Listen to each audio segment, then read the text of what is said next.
Yep. Thank you, Carmen.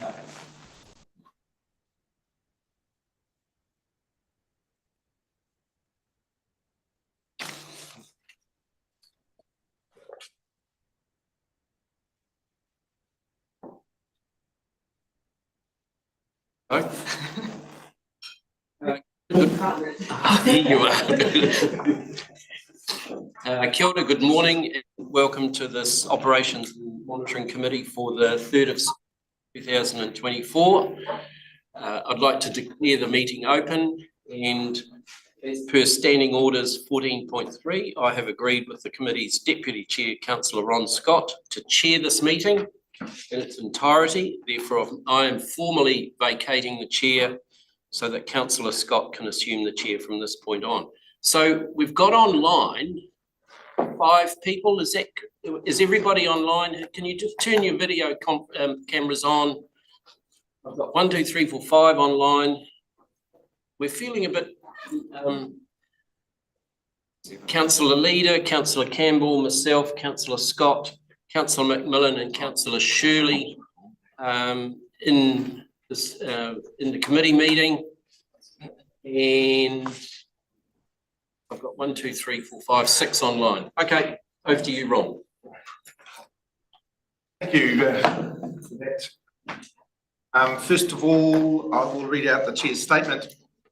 I remind councillors that this meeting is being live streamed and recorded and will be made available on the Bay of Plenty Regional Council website following the meeting and archived for a period of 3 years.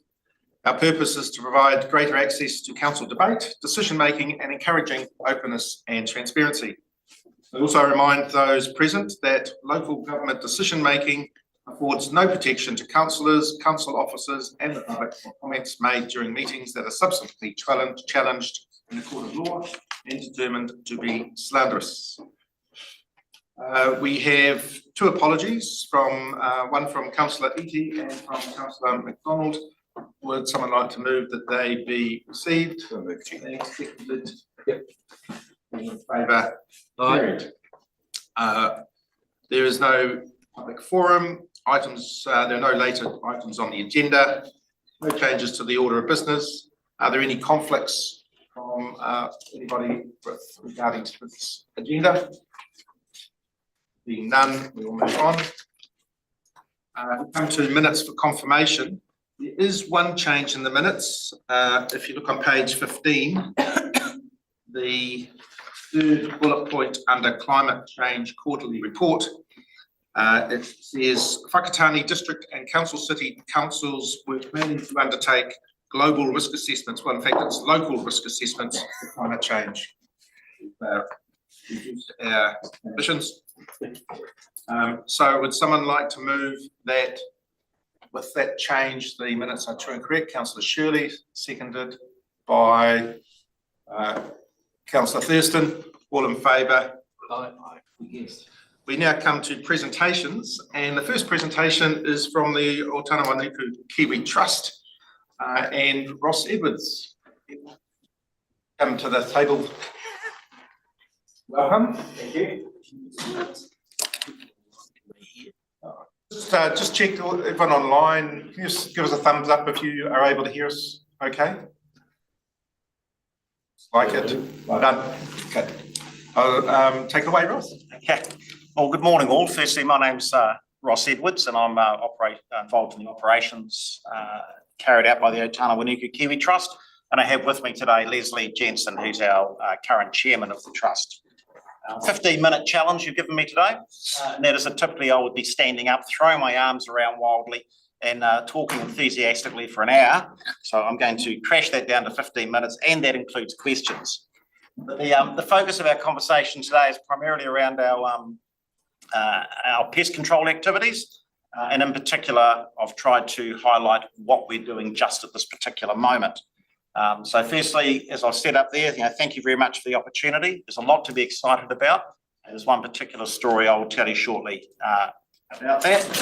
And secondly is that clearly a very challenging environment we're working in this area, but also the rewards are great. So I'll just check that I'm going to do this correctly. It's the screen here, is it? Beautiful. So I just thought very quickly I'd reflect on the fact that both organisations have a value statement and they're actually in common. Is that you people are involved in the environment, so the people in the environment can thrive. And if I have a look across here for ourselves, we too are very similar in that we're looking to protect and restore the Indigenous ecosystem and biodiversity of Otana-Wanuku. What I'm going to do now is quickly show you. Oh, there you go. For those that don't know, this is the 1,200 hectares of land that we're looking after. It's a Department of Conservation Reserve. We're primarily involved in the pest control projects that are operating up there. Whilst the photo is not abundantly clear for all of you, there's 48 dedicated trap lines, which are serviced every fortnight. And then intermingled with that, we have a series of bait lines, of which there's another 144 of those. And across the whole operation, traps and bait stations, there's about 3,000 pieces of hardware that are installed in the forest. We have about 90 people involved in regularly servicing these trap lines, and they will do that in their own time over a 2 or 3 week cycle. And the total area that we cover is about 1,200 hectares. We have quite a significant amount of land bordering us, belonging to a whole range of different people, City Council, some additional docklands, some privately owned forestry, and these are all going to be important parts of the future with regards to building buffer zones to provide a level of protection.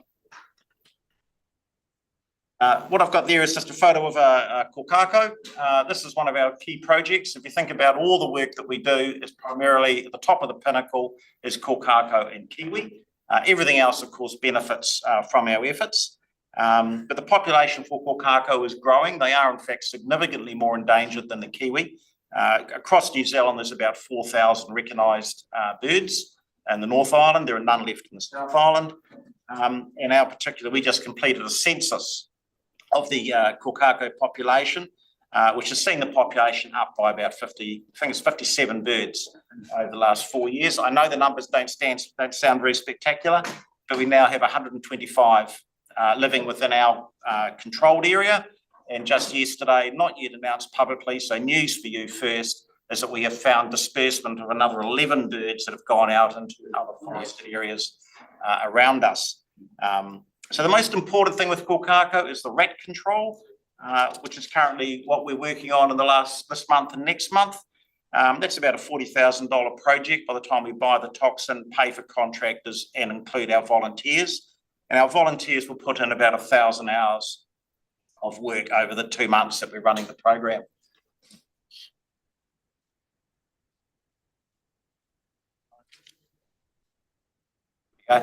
So not to forget the Kiwi, we have an active program of trying to build a sustainable Kiwi population. The current population of known birds within the forest, we're up around 45.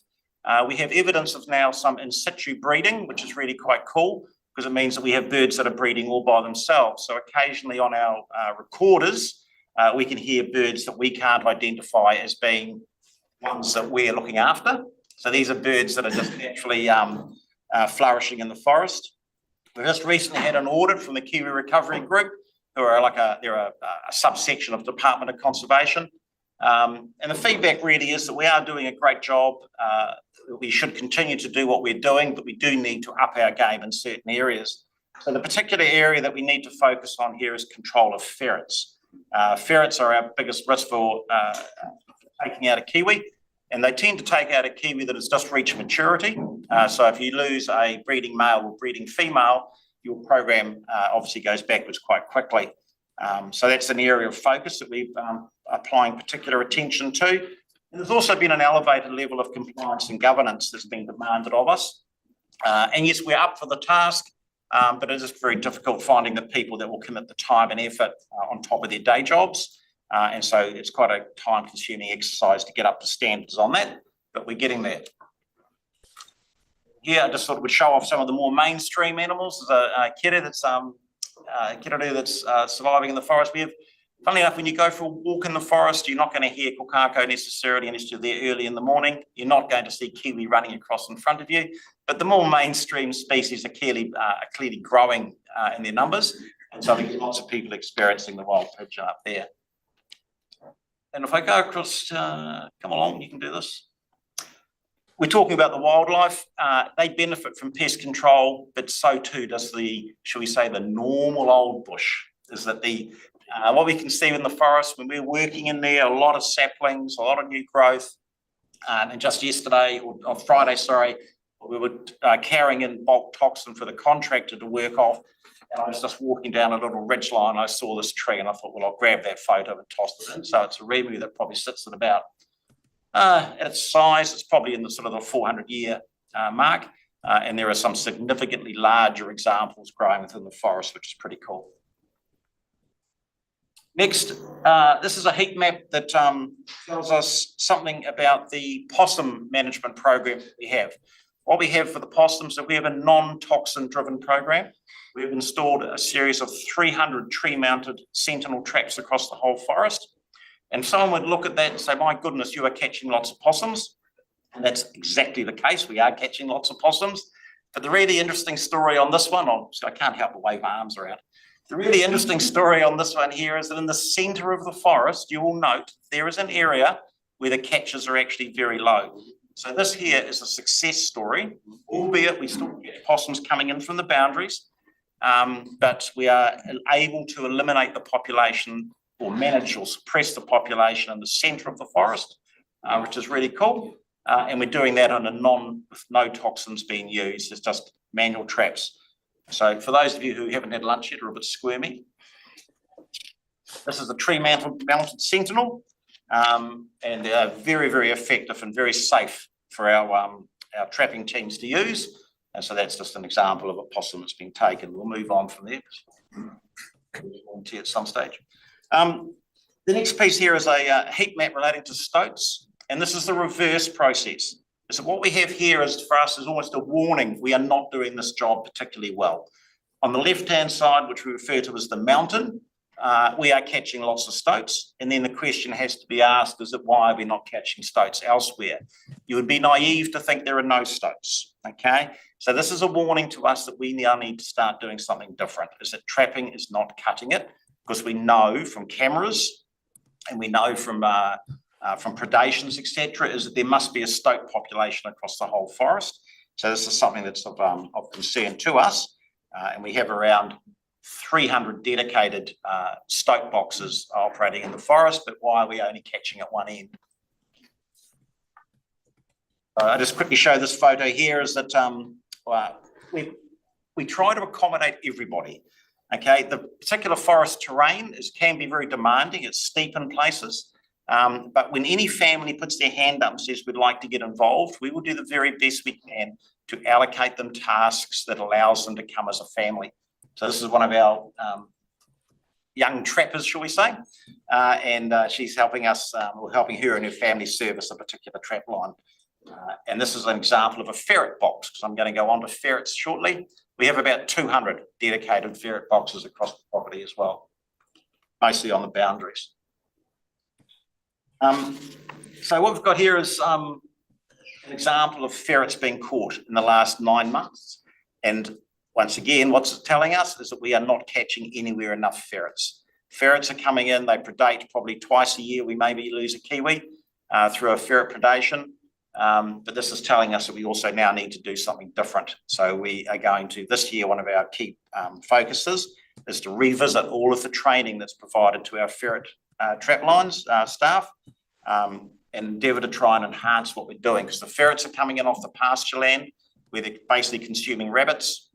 They come into the forest and they just get across an opportunity to take out a ferret. They take out a ferret to take out a kiwi, and once they get going, they could take out 2 or 3 in a single visit. So it's pretty disappointing. So this area of work that we need to get into. Yeah, and there's once again one of our young trappers who's very proudly taken out a ferret for us, and you can see that's right on the boundary between a farmland and a forest.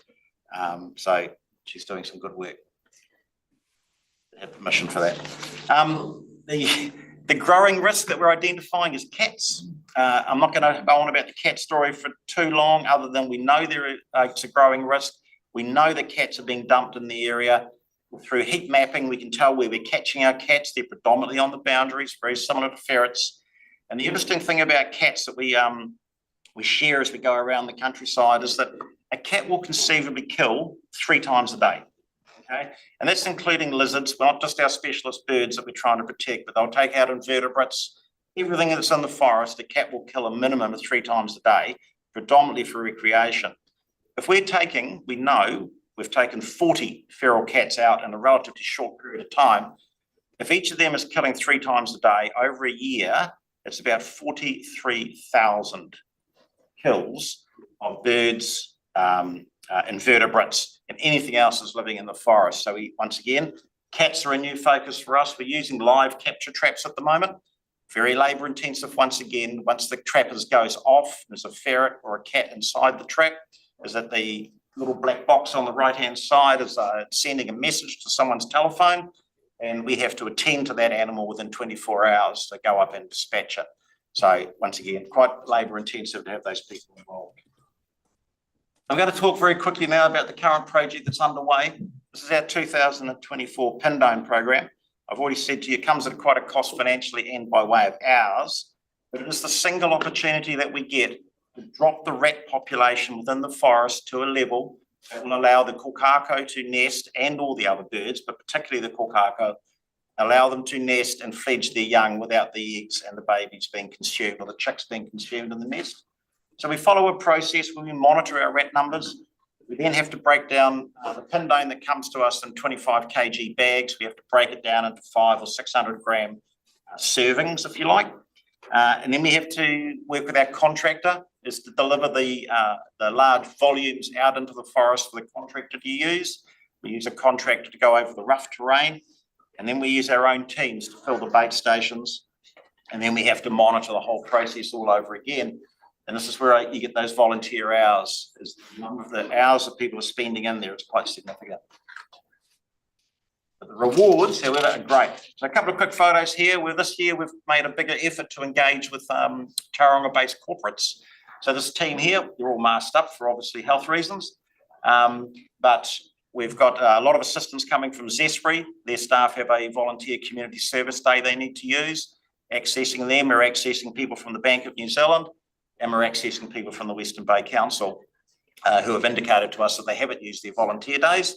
There was a full statement for one of them to make to me. So I was promptly all over them, and they will be out in the bush next week helping us dispense bags of toxins. So they're breaking down the big sacks into smaller servings. And this next photo will show you last Friday, we have to carry these buckets full of toxin out into the forest. We cover them up in the forest, wrap them up so they can't be tampered with by pigs. And then we allow the contractor, when he's in the forest, he can then access a supply to do that. So once again, there's a crew of people there from Zespri, Bank of New Zealand, and just a general volunteer.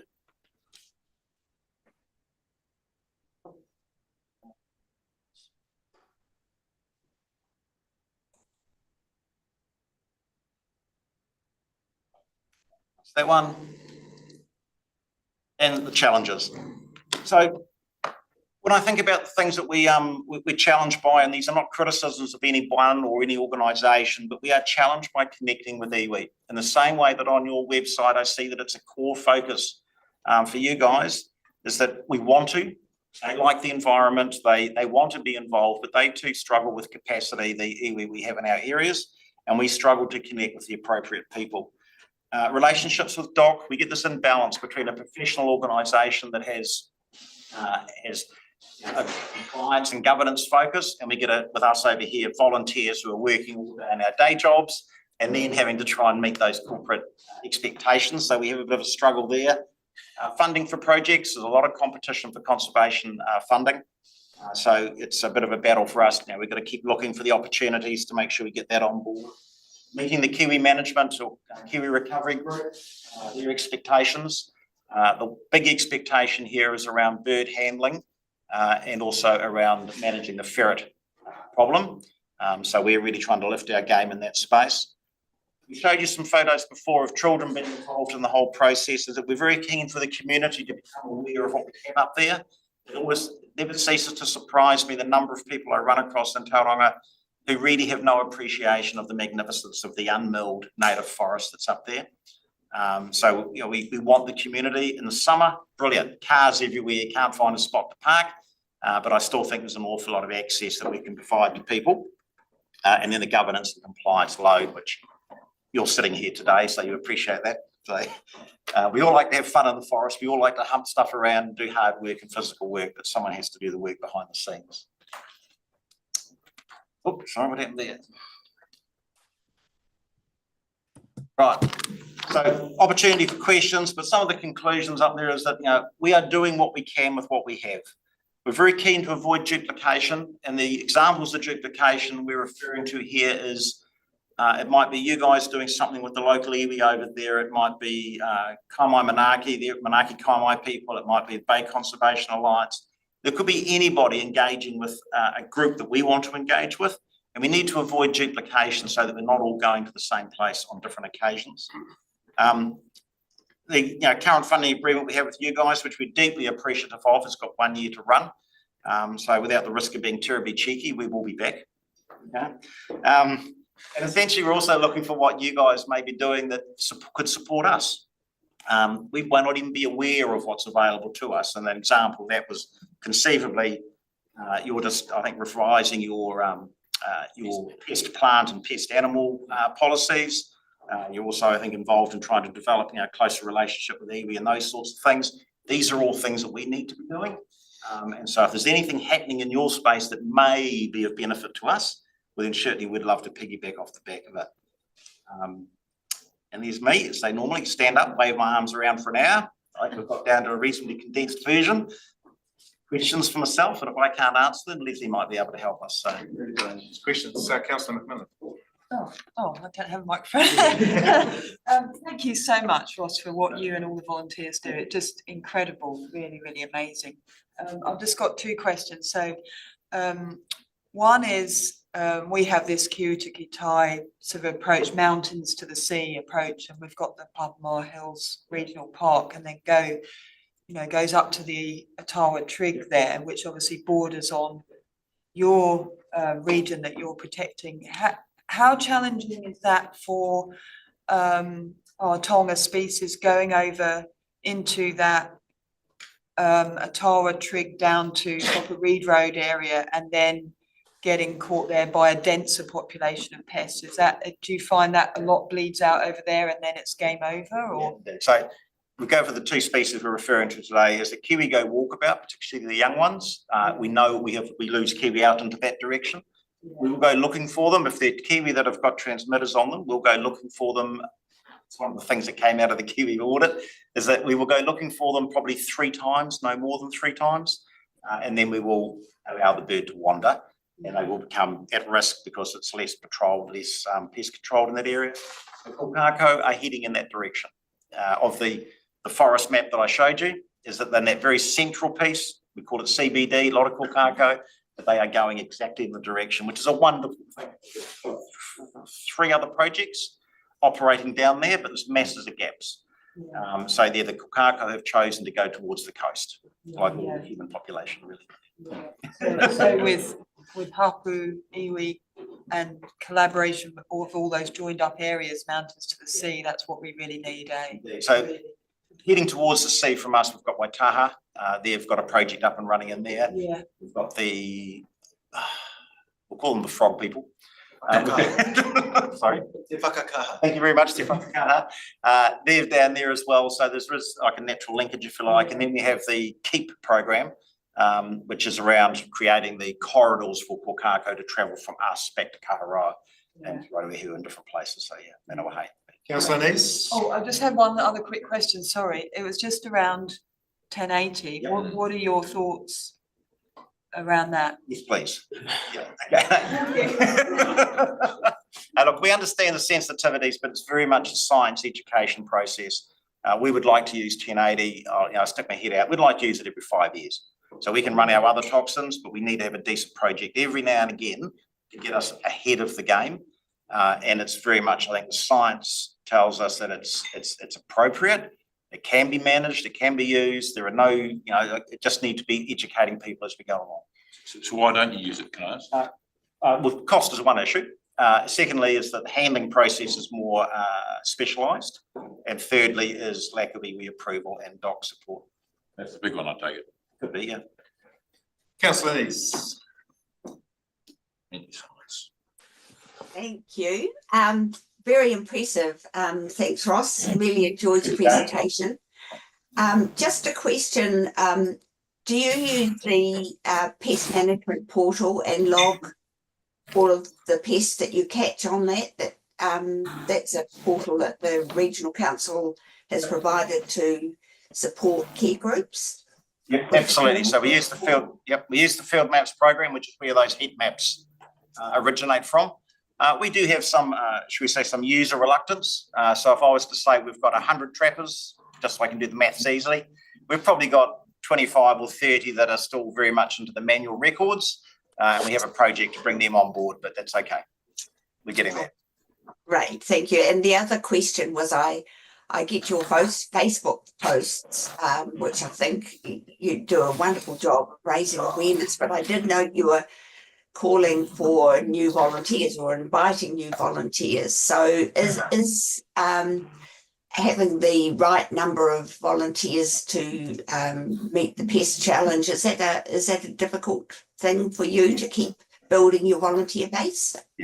Yeah, it's ongoing. So appreciate time, but we have two strands of volunteers. We have those that are involved in work days who come every second Sunday when they're available.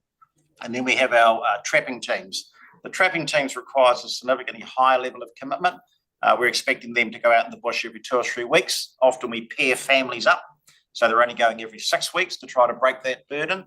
We get a lot of people registering as volunteers, but not necessarily manifesting as people on the tools. We're also aware that the actual trap lines that we service, we grade them 1 to 3, and I can assure you that 3 is quite challenging. I'm desperately trying to get off my level 3. But there don't seem to be many takers, but everybody, we do grade them to try to accommodate, but it's some of the areas and the terrain is very challenging. Yeah, on a manual trapping basis. Councillor White. Kia ora, tēnā koe. Thank you for your presentation. I noted that obviously iwi challenges are on your list there, and I certainly agree that probably capacity is one of those challenges for them. But what is your desire for the iwi? You also mentioned, because I've got no doubt that they support the kaupapa in the context of protection. But what are you expecting from them? And you mentioned that you had some difficulties identifying who you should be dealing with. Can you just elaborate? Okay. Yep, absolutely. So it's not an area that I'm hands-on myself, but I understand. We can recognise the iwi groups. That's quite straightforward. We also acknowledge that they're very busy with masses of other projects in relation to community activities, housing, health, all those types of things. We just need to know it would be much advantage of someone like, say, Department of Conservation or Bay Conservation Alliance, or someone who just established the 5 key contact points. We have 5 iwi involved where we are, and so that we knew where we were going with information, so that we could send them newsletters, we could report to them, we could let them know what we're doing, and also invite them to participate on some decision making. So if we did choose to use 1080, which we'd like to do, is have an open conversation about it and go, well, this is why, this is the science, just about getting them engaged. And I suppose the last one is is probably getting some of their tamariki, rangatahi involved in the projects we have going up there, because there is a space for them to learn about what is an important mountain within the stories, and there's a space for that as well. Yeah, no, thank you for that, because I do believe that iwi generally have quite a strong relationship with DOC, and DOC tends to take a lot of measures from them. It'd be good to try and broker into that space. I agree with you. Okay, thank you. Yeah, it's just an efficiency thing, we're not all running around doing the same thing. Yeah. Look, thank you very much for coming here. Last century, when I was doing environmental papers in Waikato, we had to travel all the way to Pureroa Forest to see kōkako.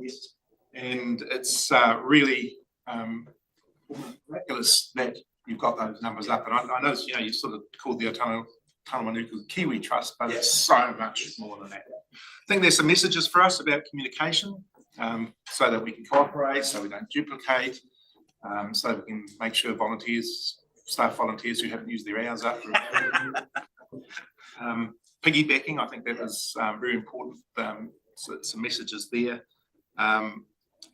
When, obviously noting the not only the cost pressures, but some of the other challenges you're under as well. So thank you very much for that presentation. It's been very helpful. No. Really appreciate it. Pleasure to come and do it. Clearly, I hope you understand the role. We come now to the Tauranga City Council. Yes. For those who are on Zoom, there have been interesting travel challenges arriving in this part of the world this morning. Your traffic's worse than Tauranga.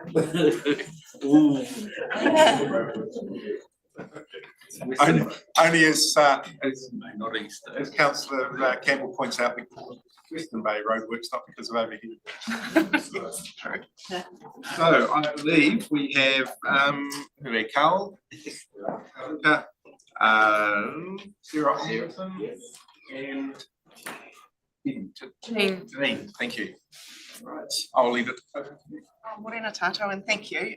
Morning, councillors. Carl and Janine are going to go through a presentation on works that Tauranga City Council have underway in the Mount and Mount Industrial area. The agenda item, I note, does say that it's TCC's work in response to the health risk assessment, but I just wanted to note that this is a program of works that we've had ongoing for a number of years. The health risk assessment has helped inform that work and will continue to help inform that work. But like the Regional Council, we have had a lot of work underway, recognising we need the best outcomes possible for the community and the Mount. Over. Kia ora koutou, ko Carl Luca ho. So my name's Carl Luca. I'm an urban planner and I was responsible for leading the Mount Te Arataki spatial plan, which included the Mount Industrial study.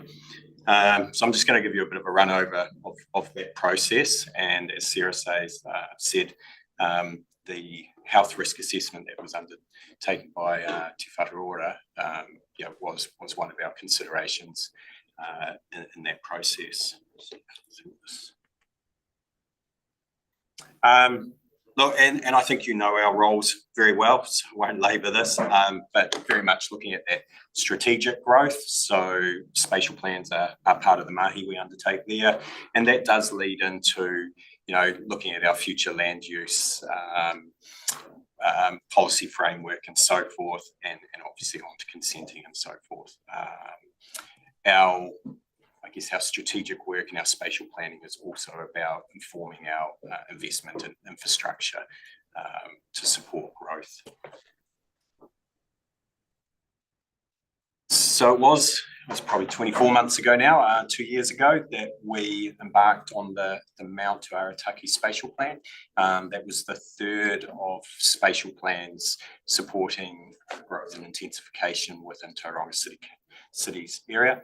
The spatial plans are generally set a 30-year vision blueprint to support growth, but importantly have a 10-year action plan, so supporting how we're going to achieve those outcomes in the spatial plans. And that leads in again to long-term planning and investment in infrastructure and so forth, and also through policy change and updates such as through the city plan, and Janine will touch on that as one of the outcomes.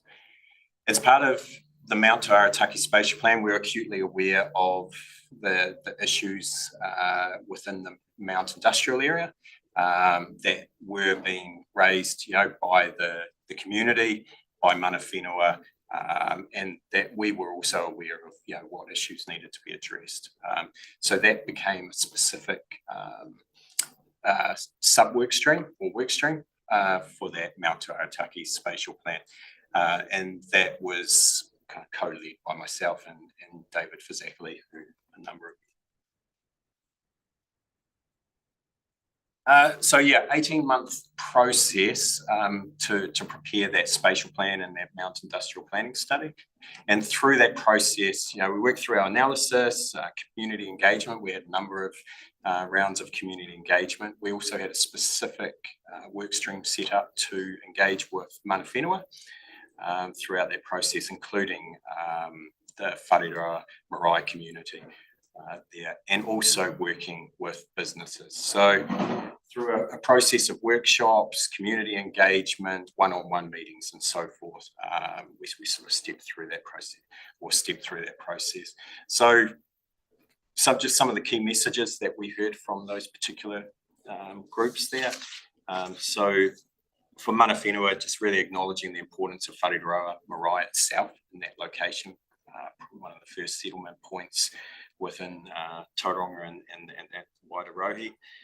Their concerns about the loss of Maori of the area, and ultimately wanting to see that polluting industry gone. And you know, if you talk to them, they'll put that polluting, I guess, the desire to see that gone at the top of their list. And also seeking improvements to the whenua, the moana, and the general health of the area. So wasn't so much about needing to get rid of everything, it was about improving environmental well-being and improving the health for their community and the wider community. So similarly, community air quality concerns, and then also broader concerns around transport, visitors, and I guess that type of industry is having on the wider community. We engaged equally with businesses. They talked a lot about the locational requirements of businesses within that area and close proximity to the port, movement and so forth. And I guess from their perspective, a desire to coexist with the community, and that they were, you know, in the main looking to take steps to improve environmental outcomes from their perspective. Well, I guess along with understanding those key issues raised by stakeholders, by partners, mana whenua, and businesses, you know, we also undertook our broader analysis. So really, I guess identifying, you know, we understand there is a conflict between land use or between land uses. If we were to go back and replan this, we probably would do things differently. We also understand this is prime land. I mean, it's at the heart of Tauranga, you know, and so it's prime land for business, it's prime land for living, for residents, and it's equally important to mana whenua for train transport network, environmental issues, facing pressures of growth across the board, you know, whether it's business, residential or otherwise, visual impacts, and then last but definitely not least, you know, we've got a bunch of, I guess, challenges in relation to climate change, rising sea level around the coastal edge, significant flooding areas, and so forth. So it's a complex area and a complex set of issues to respond to. So through the process and through working through those workshops, we developed a vision and objectives, which were subsequently captured within the Mount Spatial Plan. And these, the vision objectives we worked through with our partners and various stakeholders, and then council for endorsement. So the vision, an economically productive, healthy and connected industrial area that fits within the surrounding environment and communities. And I guess unpacking that a little bit, it is around acknowledging the port industry and the role that it plays within the Tauranga context. But we need to get that to a point where those the impacts on the wider community are reduced to an acceptable level. And that's about it fitting with that surrounding community. So I won't run through all the objectives there, but really they are about moving towards better outcomes, acknowledging the desires of the various partners and key stakeholders within the area, I guess looking to move towards,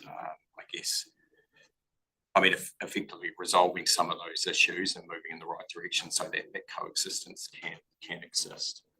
And that we have needed to reduce rights of businesses, so need to in the direction of better environmental outcomes. So this is the last slide from me, and then I'll pass it on to Janine. It's on the 23rd of December last year. We took the Mount Industrial Planning Study up to council, to Tauranga City Council, for endorsement of that vision and objectives. And importantly, at that meeting, also approved land use policy interventions for consideration through upcoming plan changes, to look at how we manage those impacts of industry now and going forward, and particularly going forward. I think through that decision making, it was acknowledged that land use change will be slower over time. We've got existing use rights, but we do need to be planning for the future and better outcomes. It was also acknowledged that as a joint agency, so it is our CC working closely with regional council, which we have been. Council has its own program in place in terms of air quality management moving forward, but also working with other agencies, whether it's Waka Kotahi, Te Whatu Ora, and also the likes of Priority One, and how we engage with business going forward. And now I will pass it on to Janine to talk about where we're going to next. Morena tātou. So my name is Janine Speedy. I'm a team leader of city planning at Tauranga City Council. So our team are progressing Plan Change 38, which is the business land framework. So we had a resolution from Tauranga City Council in December last year to progress this plan change. There was a number of reasons or key drivers for why we are looking at it. So those zones haven't been reviewed in the last 10 years, so it's ready for review. And the way our zones work within our Tauranga City plan at the moment is we have what I call a really flat structure.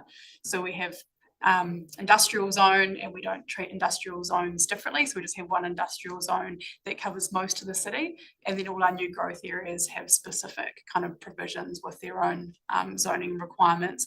And the same with commercial. We have our central business district, so our city centre zone, and then we have commercial zones. So we don't treat a neighbourhood centre where you go buy your bread and your milk any different to a large format where you go to buy, say, a fridge. So at the moment, we are seeing some conflicts in those land uses. So we're looking at reviewing and creating a hierarchy of industrial zones and of commercial zones. So central government have their national planning standards, and those national planning standards give you kind of a toolkit of different zones you can use. So for the industrial zone, we can have a light industry industrial zone, a general industrial zone, and a heavy industrial zone.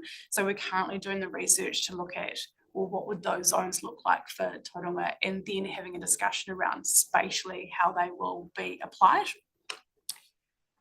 So as Carl has said, there's clear resolutions that came out of the Mount Spatial Plan for us to look through this plan change at our industrial zones, and in particular in the Mount industrial area, and looking at what the most appropriate zone is in terms of that land use.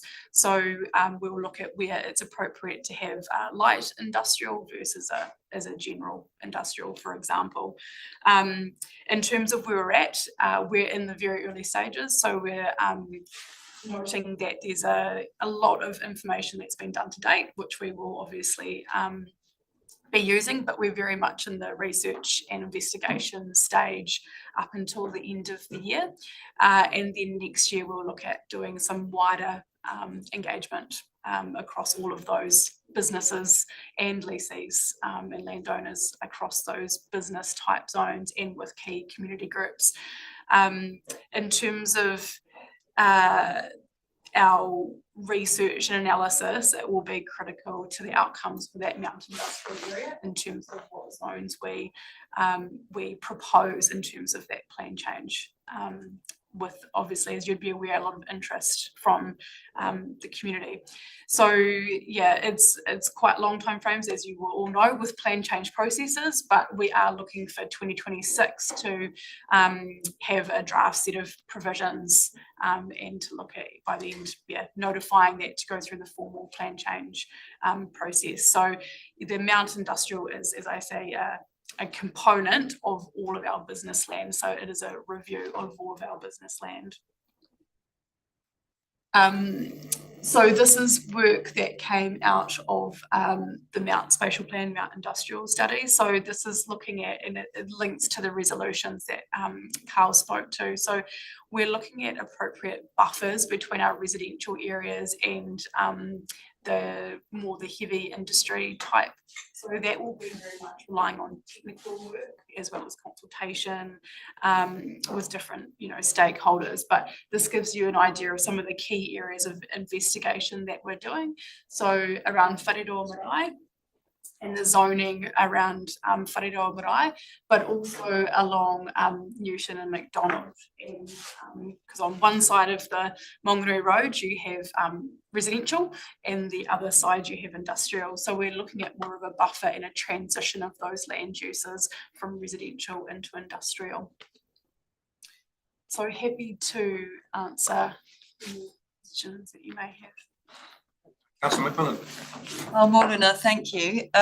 So just in terms of the plan change with existing heavy industry, just so that I've got this absolutely clear in my head. So let's say there's an existing heavy industrial enterprise and they want to expand. It would, providing this zoning goes ahead and it's marked as not suitable for heavy industrial, they wouldn't be able to expand their existing, or do they have rights because they're there already to alter their footprint? So with the existing use rights, that would, so they're ongoing, The current one is. Yeah, exactly. Their current operations would continue to have existing use rights. However, if they were to look at expanding or changing the type of operation on the site significantly, they would need to work at the time. So it may not be So viable. potentially, yes. Yeah. And So if they'd outgrown their footprint, they would have to relocate if that zoning changed. correct. Or If the rules not. change, if the rules changed and that was no longer a permitted activity, for example, Yeah. yes, they would have to look at those options. Yeah. And just one more question along those lines. So existing use rights, let's say that industry did decide to relocate. What happens to the zoning in regards to the footprint that then becomes vacant that was an existing use right? Let's say it's heavy industry. So the new rules would apply and. I'll just ask you to speak up. Sorry, yeah, so the new rules, the new land use rules would apply, and so if the new occupant was looking to establish a new business, a different type of business and so forth, they'd have to adhere to them. If they were to continue the exact same operation, to buy that business and continue it, they would. I think one thing just probably worth noting within, say, the area surrounding that we highlighted surrounding Whareroa Marae, you've got 3 businesses within I think 10 or 12 sites that currently have those discharge consents and concerns are. So it's also about ensuring that going forward we don't see more of those industries located and around that area. Bernice. Oh, sorry. That's where it's Thank really you. critical. Outsource. A question from me is around your buffer areas. I've long thought that there needs to be a lot more planting, a lot more green space in and around these industrial areas, not only for screening, but also to help natural processes clean the air.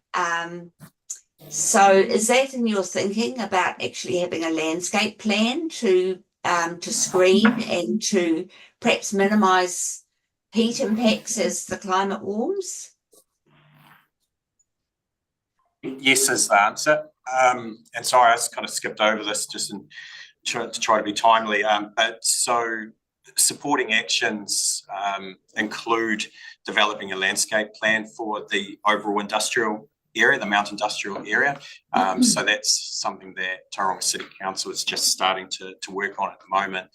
Importantly, we want to work on that with business. I think, obviously we can implement that within the public realm, but business being, the prime landowner have the potential to undertake similar interventions. So we're starting that landscape plan and we're starting to have those discussions with business, and we do know that they are keen to contribute in that way. And they have been working on a Mount Industrial blueprint and an environmental accord amongst a number of businesses. And we, without knowing the full content of that, we understand that is where they want to make some contribution as well. So yes, Councillor Neath, the answer is yes, in short. Councillor Crosby. Good morning, Carl, Janine and Sarah. Thank you for that.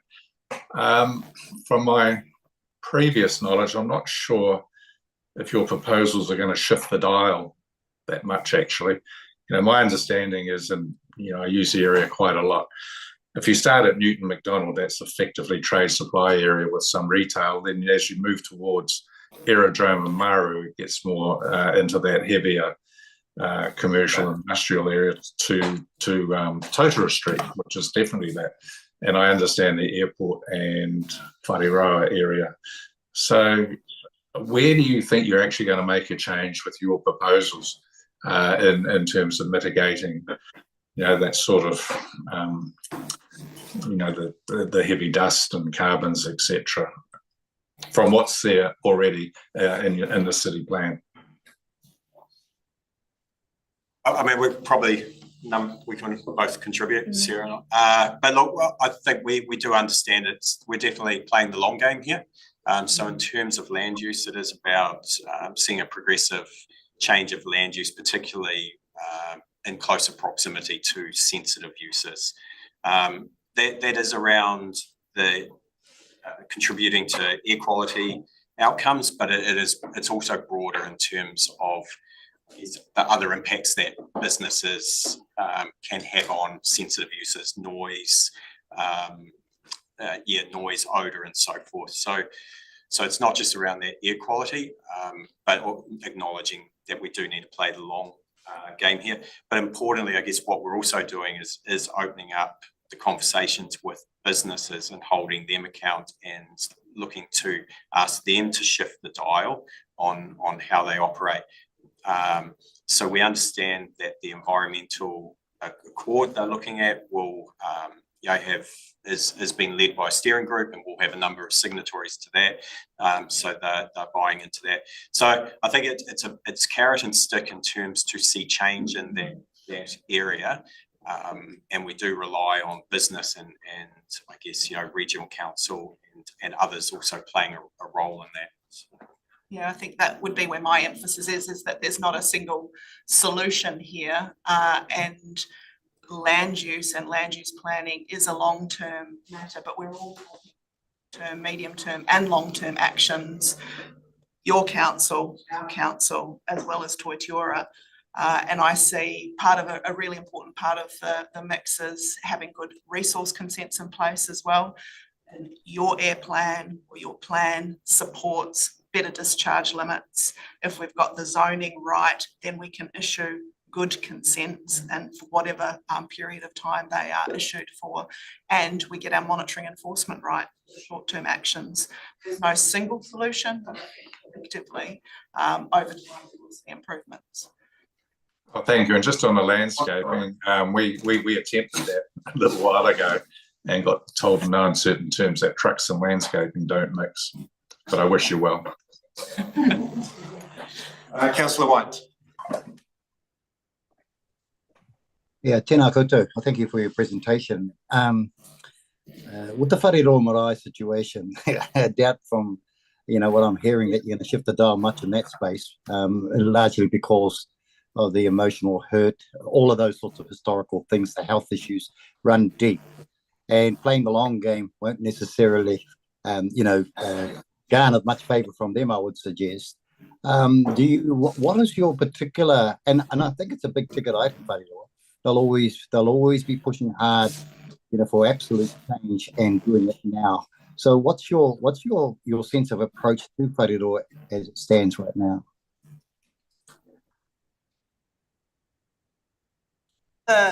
The issues that Whareroa are facing aren't just limited, unfortunately, to air quality matters and those visual immunity, the experiences of living down there, but you'll know that there's a lot of natural hazard risk there as well. And that's why the council made an offer several months ago to Whareroa to say there would be land made available at a time when they were ready to have some conversations about potentially moving some of their vulnerable community to an area that was not vulnerable to those natural hazards. So that's an offer that's on the table, and that will be left on the table until Whareroa want to have that discussion. But you're absolutely right, Councillor White, this is there's a lot of grievance here. It's not just an air quality issue. There is, if we were planning the city, as Carl said, right from the beginning, it wouldn't look anything like it does now. Yes, if I can Does raise can I make an additional comment there that, the potential offer of moving, I think over time that may, and dare I say this, may be the realistic option for them, in order to create some healing. And it's going to come with quite a bit of conversation on what that looks like, where they go to, other places that they can feel comfortable with from an iwi connection point of view, all of those sorts of things. So I congratulate you on that thinking, because I think ultimately that may be where it leads to in the final conversation. Thank you. Mayor Leader, Chair Leader. Thanks, Sarah, and your team. Look, I don't envy you. I mean, you're between a rock and a hard place here. The last comment you had up there was you have to recognise existing use rights, and that's a really hard one. But the community, generally, you can't have your cake and eat it too, and the logic, the economics of the Winstone wallboard plant in Tauriko, how many truck trailer units every day when you have those ships turning up, travelling through essentially the middle of the town, Route K, through to the Tauriko area. I mean, that's going to be another issue that the community is going to have a view about, but you've got what you've got. And you can only, I think it's the long-term view here that you're going to have to put the emphasis behind. Not easy. The other question, if not here, where? Yeah. So, see any clear indications in smart growth, for instance, about where that's going? Is there some early thinking? So I can chip in. You're correct. Through smart growth in the most recent smart growth strategy and FDS, there's a number of areas that are identified for ongoing investigation for industrial. But we are going to face similar issues in terms of those areas, in terms of proximity to other sensitive uses, potentially surrounding cultural values and so forth. So with heavy industry comes impacts and a discussion with the community and partners and key stakeholders. So I think as we step forward investigating those areas, we're potentially going to find some challenges in providing for that heavy industry. What we understand is, Rangiuru felt like they were probably heading towards a bit sort of lighter industry, cleaning industry, but certainly recent discussions I've heard is potentially an acceptance for heavier industry where they can show that they are responding to these environmental challenges and so forth through innovation and so forth. So I guess that's part of the answer as well. overall, both within the Mount area and any other areas that we're. So, but yeah, there's no silver bullet. And I think as you acknowledges challenges in terms of traffic movement, proximity, and so forth. Right, I guess just probably a little bit in a response to some of the previous discussion. I think the fact that this is on the table, that we're discussing it, it's been an ongoing discussion for the last couple of years. I think that is helping turn the dial with businesses as well.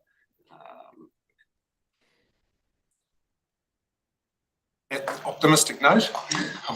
Thank you for making the trip today. And it's certainly obviously it's people of interest here because of the equality, the traffic, the transport issues, odor, noise, all those sorts of things. So let's keep talking. Thank you very much. Thank you. And now on an aligned topic, we are going to hear from Dr. Emily Wilton, who joins us by remote control and is going to talk about the Health New Zealand, the Toitiora Health Assessment. Over to you, Emily. Good morning, everyone. I'm just going to pop you through to my screen. Whoops, apologies. Can you see? Yes, oh no, not yet. Yes, we can. Fantastic. Okay, thanks for having me along today. I carried out a review of the Toitiora report earlier this year, the one that looked at the health risks of the exposure to air quality, air pollution in the Mount. And I'm just going to take you through that now.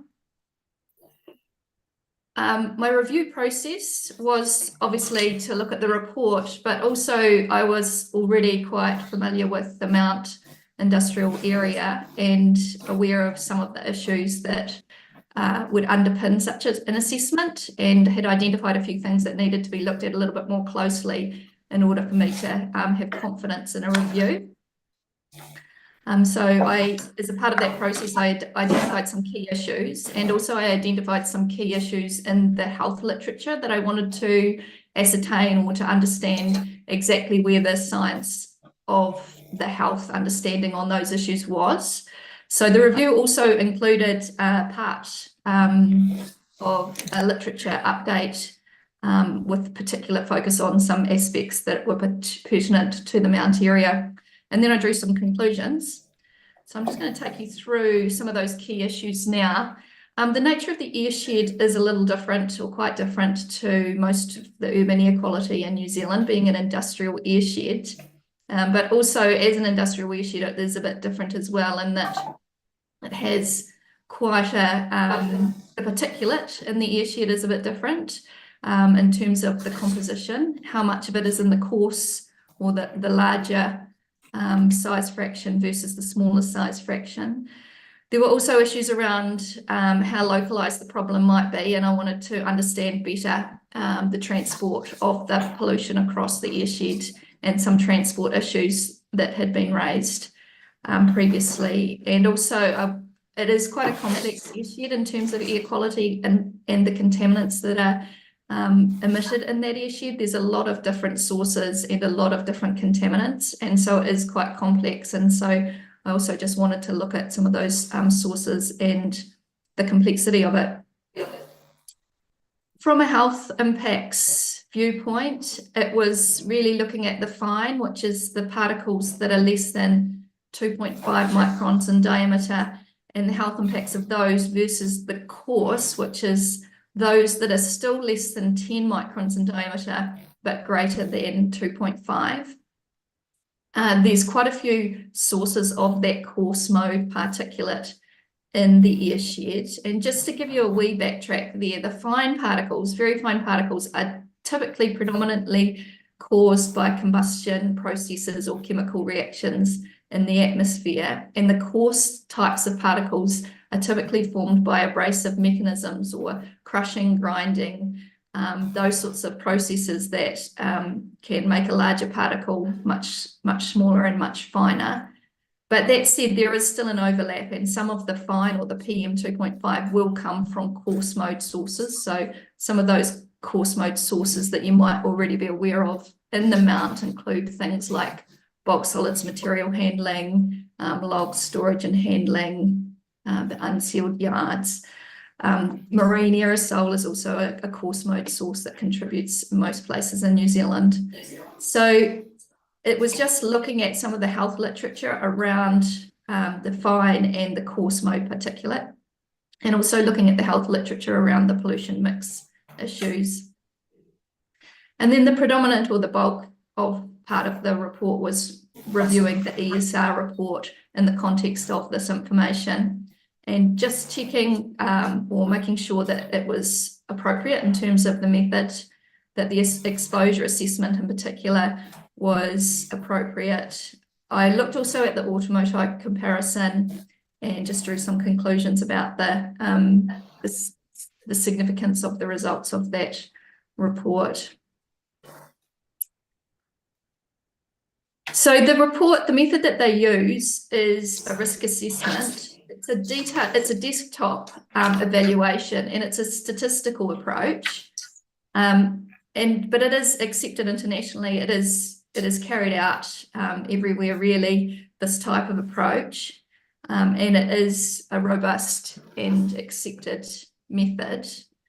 The particular details of what they did followed that HAPPENS, which is the Health and Air Pollution in New Zealand study or model. And that model has been extensively peer reviewed. It's been so thoroughly peer reviewed internationally and nationally, and involves a lot of very significant experts in the field. And that method, so what I did was just looking at that method and where they've had to make changes to what that model includes, which is normal. And so I've just looked at what changes they've made and why and were they appropriate. And so in that approach that they've used, they've had to change the baseline mortality statistics, or they have changed them, and what they've done there, in my view, is appropriate. And they've also looked at carrying out separate exposure assessments for each census area unit to specifically relate to that area, and I considered that to be appropriate as well. I looked at the concentration response functions, and these are the amount or the quantity or the magnitude of health impact that they indicate for each health endpoint. And so these are referred to as CRFs, or concentration response functions. In my view, the HAPPENS is the best available, and it's New Zealand specific for New Zealand. And I looked at the basis of HAPPENS versus what is going on in the MMA, and there are some differences, and I've considered these in my review. But one of the things that I would note is that with these sorts of risk assessments, there are uncertainties, but they go in both directions. So it's not like necessarily, it's not set up to overestimate or underestimate. The uncertainties work in both directions. In terms of some of the details, the baseline health data, I made some comments on that in my review. These were very minor points. In terms of exposure misclassification, I looked at that particularly. Exposure misclassification is talking about what you are assuming people are going to be exposed to in terms of the concentrations.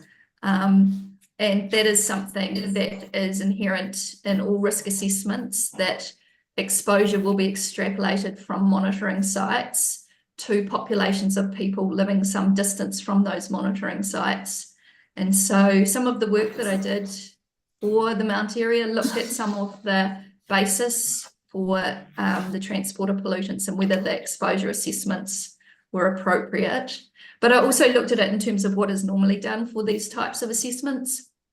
In the Mount Maunganui area, there are a very, very high number of monitoring sites. So you're not extrapolating very long distances. Typically in risk assessments, people will be extrapolating 30 to 100 kilometres for very large areas. In New Zealand, typically around 30 to 40 kilometres from a monitoring site to the edge of a city and assuming that the people in the city will be exposed to those concentrations. In the Mount area, it's typically around 2 kilometres at most that the extrapolations are going, but it is in some directions up to 5 kilometres. So from a technical viewpoint, the extrapolation distances are very, very small, and that is inherent in the methodology. I concluded that the approach used is generally robust. There were some things in the underlying happens model, such as the model for NO2 was based on motor vehicles, and because there is shipping right at the Mount, there will be exposure to NO2 from shipping in addition to motor vehicles, and that wasn't included in the model. So there's a potential for a bit of an underestimate there, but it's probably not likely to be significant in terms of the scale. I note some differences also in the exposure assumptions. There were some areas that I thought possibly people might be exposed to slightly lower concentrations than what the ESR report had assumed. And in this, I wasn't criticising the approach that they'd taken, because the approach that they took was appropriate, but I was just carrying out an assessment of, if I was doing this, what I might have thought the exposure might be in a different direction. And I thought in particular, some of the areas to the east and southeast concentrations, people might be exposed to lower concentrations. I did an estimate of what the impact of this would be, so I put this into the model, and it was the results, it was not significant in terms of the overall context of the conclusions. In terms of the automotive comparison, I suggested that the study or that comparison should really rely on PM10 and not PM2.5 and NO2, because I didn't consider the PM2.5 and NO2 data to be sufficiently robust for automotive. But I was happy that the PM10 comparison was okay. I also considered in that the baseline health data should have been age adjusted, and that was really just because if you're going to conclude that those differences relate to air quality, then you need to account for differences in the demographic underpinning that assessment. But I also carried out some work looking at the populations in those areas, and that suggested that it probably was going to be pretty minimal anyway. They had very similar baseline health data. I also indicated or noted that the comparison didn't take into account the exposures of the workers and the children in childcare centres, and I thought this was particularly relevant when they were doing the automotive comparison, because this will add a load to the Mount Maunganui health impacts assessment, making that difference higher. I also concluded that some of the sub-analysis undertaken was implying a level of accuracy that was beyond the scale of the adverse health outcomes in my viewpoint. The overall conclusions of the report, however, having taken into account all of those points and all of those evaluations, it was my conclusion that the report contributes to the understanding of the health impacts in the MMA, that there was no issues that were of substance. So none of the points that I noted were significant and would deter from the assessment that was made. And that the numbers were of help for the health endpoints were likely to be indicative of the scale of impact, but also noting that the approach doesn't consider the impact on workers and children in the MMA. And just also providing just a little bit of context for that, for why, and I'm sure this is not news to you, but just because I have air quality experience in management across the country, one of the points that I note that this airshed, this industrial airshed, is different to other industrial airsheds in New Zealand, is the proximity of the residential areas to the industrial areas. So there are other industrial areas in New Zealand where similar situations or similar high concentrations of PM10 and are experienced. for example, Washdyke down in South Canterbury or Awatoto in the Hawke's Bay are similar industrial areas. But both of these areas have a large buffer, typically around 5 kilometres between them and major residential areas where people can be exposed. And obviously that doesn't happen in the Mount. So it is quite a complex mix of contaminants that arises from this area. And it's also a bit unique in that there's quite close residential proximity, but I'm sure you're all over that. The other conclusions that I had just in the review that I thought were worth noting, it is the most comprehensively monitored airshed for its size in New Zealand. And the exposure extrapolations from monitoring sites are less than 5 kilometres, and it's normally 30 kilometres plus. So this is a very well monitored airshed in New Zealand. It's been extremely well characterised for PM10 and SO2. Typically, you would be lucky to have one SO2 monitor and one PM10 monitor in an airshed of this size. And in the MMA, there have been 7 reference methods. So that's like top quality monitoring instruments in that area. It's unique in terms of its complexity as well as the proximity to the residential areas. And the health impacts will be greater than for other industrial airsheds for these reasons. So that concludes my presentation, and I'm just open for questions. I'm happy to chat. Thanks very much for that. I'm sure there will be questions. As you know, there's high community interest in this because there's high community impact, I guess. One question I have is about, you mentioned there's lots of insignificant differences. Did you consider the accumulation of those? Is there a cumulative impact where all those insignificant differences actually matter? The few that I quantified, so I quantified a difference, and when I say difference, this was just a difference of opinion between myself and the person that would have conducted the analysis. So for PM10, I considered that they had overestimated in one area the PM10, and that resulted in, and I estimated that would have decreased the PM10 health impact for premature mortality by 2 deaths per year.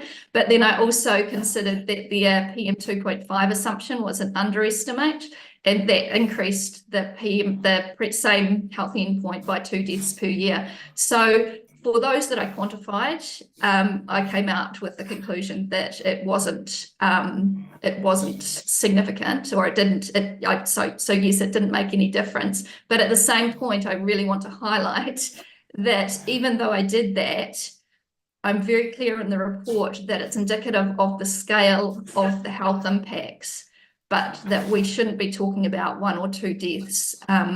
It's indicative of, this is around the number that it is. It's not an exact number, just because it's a risk assessment methodology. It's not, the nature of the study isn't exact enough for us to be able to talk about 1 or 2 deaths or differences in 1 or 2 deaths.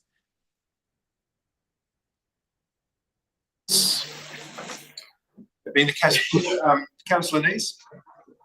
Well, thank you very much, Emily. I was interested in your comments about extrapolation and the fact that we have got a lot of monitoring stations within quite a concentrated area, because we've had situations where there's been an exceedance picked up by one of our monitors, and it's been, say, a train engine or something like that idling very close to a monitoring site, and we've had recommendations from staff that we move monitoring sites because they're likely to pick up some sort of concentration from that sort of activity.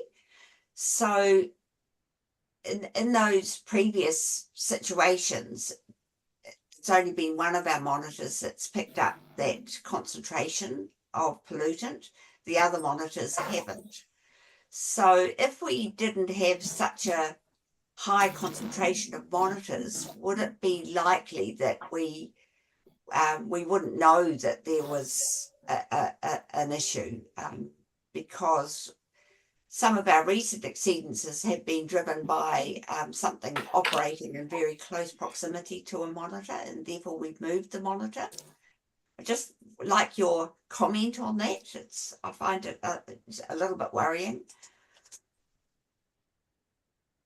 My first comment would be that that the exceedances have been assessed by experts, and that there is no exceedance that has been attributed by that group of experts to a what was it that you said a train? What was it that you said? Something like a train station. There's no exceedance. The sources of those exceedances have been identified as a range of activities, including bulk materials handling, log handling, dust, a range of industrial activities. I think it's very tempting to follow the rhetoric that the causes of degraded air quality in the Mount are localized impacts like that.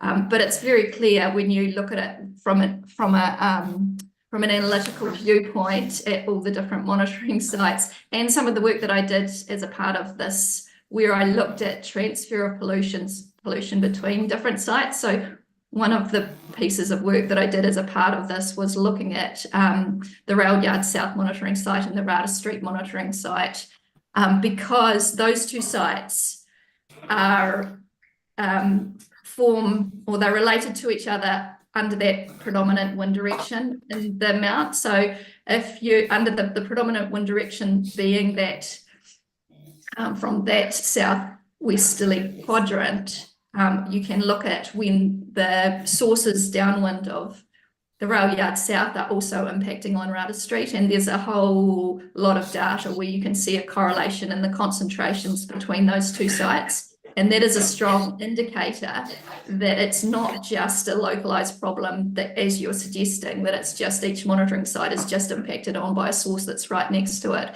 So no, it's not a localized problem. It's a problem because there's a whole bunch of sources in that airshed, and it's not just one. There's many, many sources that are emitting too much particulate and too much pollution for the area, and that pollution is still being measured downwind. And one of the reasons why we don't see it across all sites at the same time is because it's typically coming from a particular point or a particular area. And so it's influenced by the wind direction. You'll only probably pick up that particular source under a particular wind direction.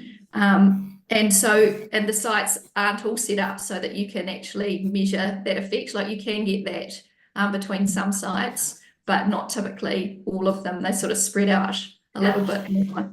That's a little bit different to urban air quality in most areas of New Zealand, where like the main source is typically domestic home heating. And so the sources are like what we call an area source. And so because the sources occur everywhere and the part of the cause is meteorology, so low dispersion of contaminants, you typically in those situations would get an exceedance at each site at the same time. But in an industrial airshed, you wouldn't expect to get an exceedance at the same sites at the same time. Thank you very much. So the research was done, it's been reviewed, and Dr. Wilson, we've got to appreciate your expertise in this matter as well. So that leaves the challenge in our lap, along with our previous presenters. So really appreciate the work you've done, and thank you for giving confidence to the community about how robust the research was.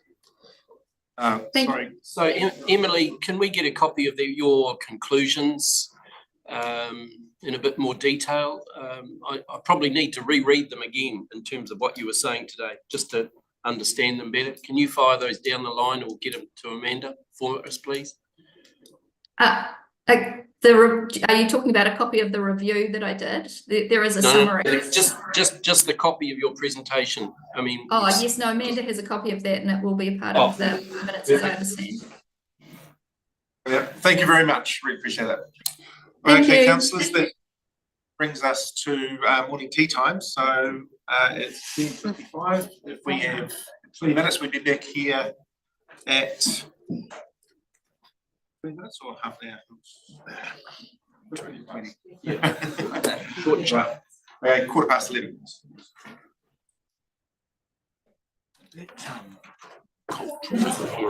Okay, 11:15.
Pete was it?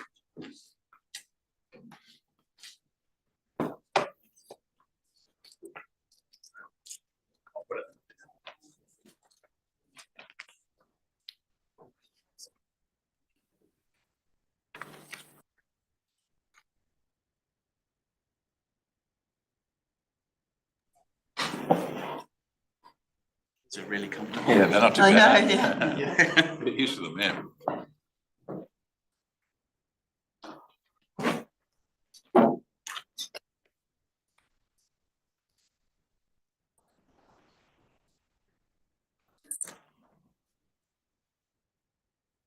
Right, well, welcome back, everybody. We have one more presentation. It's from Maritime New Zealand, who are going to talk about the lessons we learned from. Over to you. Kia ora koutou, ko Koko Tokomonga, ko Zambezi Toko Awa, no Te Whanganui a Tāra Ahau, ko McLean Toko Whānau, ko Graham Toko Ingoa, no reira, tēnā koutou. Kia ora tātou, ko Mauao Te Manga, ko Wairo Te Awa, ko Ahau, ko Abbott Toko Whānau, ko MP. Tēnā koutou katoa. Real pleasure to be here. Thank you for inviting us to present today. And on a really important topic, I think just up front, a wee apology. I have my phones in front of me. We're in the middle of a response at the moment with the Manaroa barge on West Coast Beach.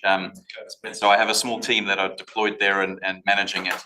And if the phone goes off, I might need to hand to MP. But yeah, Graham McLean, Deputy Chief Executive for Response and Readiness, also includes security and Pacific work in Maritime New Zealand. And great to be here with you today to talk a little bit about the Bay of Plenty and what we've done since Lorena. Joined by MP, who sits more on the proactive regulatory side of the organisation, and we're gonna tag team on this together. And so you've got a wee presentation here that I'll step through with you. And essentially, since 2013, just to cast our minds back to the Simon Murdoch review, a ton of recommendations that fell out of that review really distilled into a few key themes. The first was consolidate and review national contingency plans for maritime incidents. The establishment of effective response management structures was a recommendation that fell out of it. Enhanced cross-government coordination, so the multi-agency, multi-layered approach to response. Improved salvage and environmental response was a key one. Foster community involvement, and especially the involvement of iwi in response work. Strengthen administration and training was a key one as well.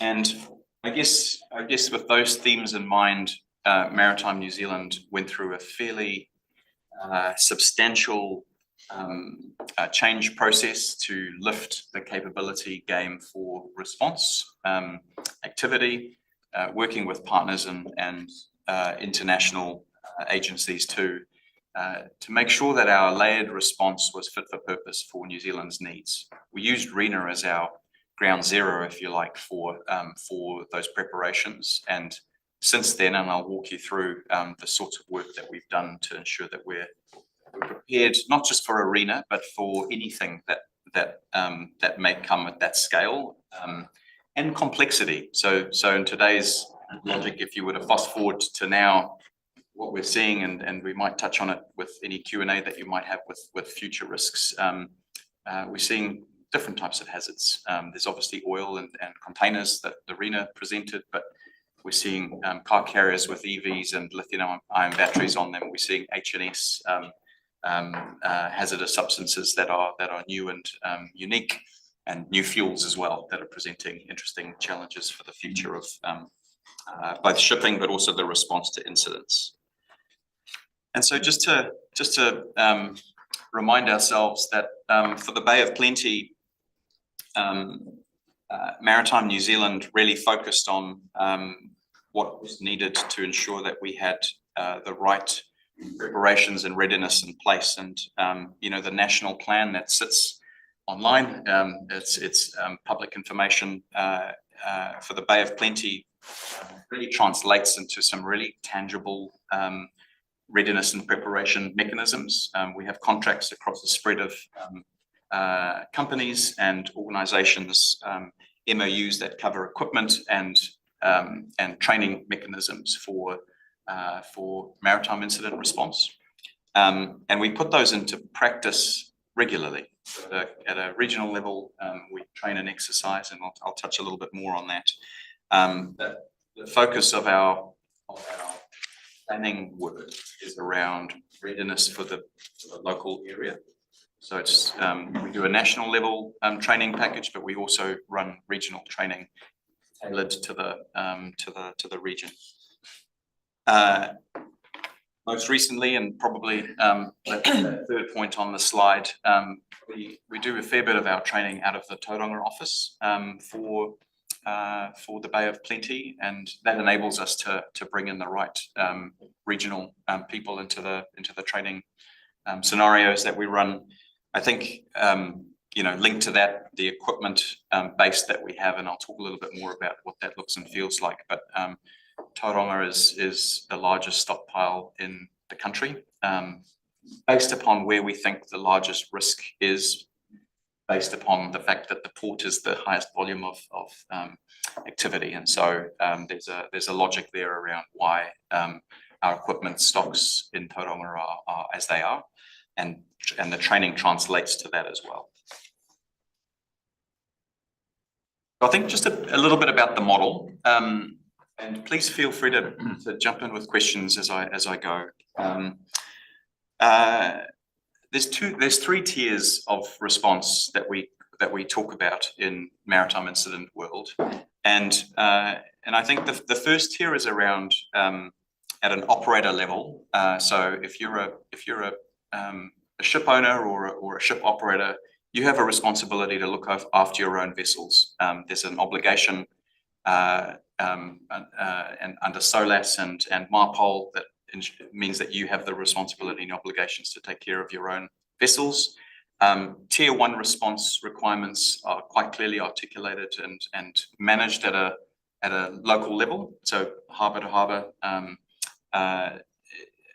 in oversight of the Tier 1 responsibilities that the operator has. At a tier 2 level, this is where we're dealing with this at the moment with the vessel in Westport as an example. The operator has lost, the situation is the operation is out of control of the operator's purview. The operator still has the responsibility for the health and safety of the crew on board, but it's got to a scale where they need support. And so at a regional level, working with, in this case, it's the West Coast Regional Council, we're augmenting their teams to take care of this as a tier 2, and we're straddling into tier 3, which is a national level response to support the needs of the region and in the particular focus. And so tier 2 responses, Maritime New Zealand's role in that is providing advice, linking with the agencies and supplementing the responses as we're doing in Westport at the moment. And then at a tier 3 level, it's grand scale like the RENA was. But really it doesn't need to be the scale, it's more the complexity and where the region can cope with a response as to whether we escalate to tier 3 or not. And what that means is that we tap into a much bigger system. That's the government system.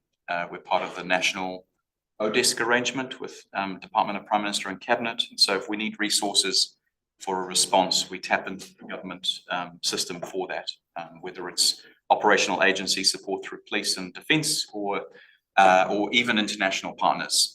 So and I'll talk a little bit more about that in follow-on slides. We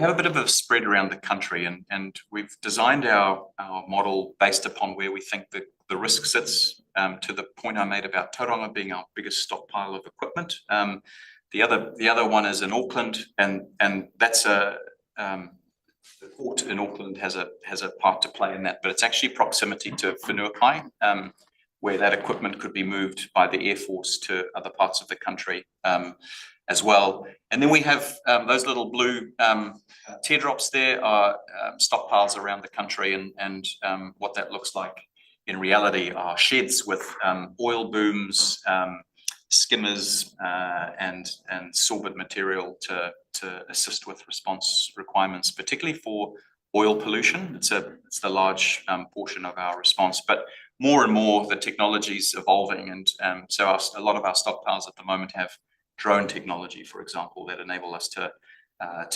continuously monitor a situation and have live feeds into operation centres. What's changed since the RENA is that we've expanded the footprint of training at a regional level. So our team, if you like, of responders is a national team of responders. Our training model supports that, and so we have a national maritime response team of 313 trained people around the country. The oil spill in particular, that response skill set of 130.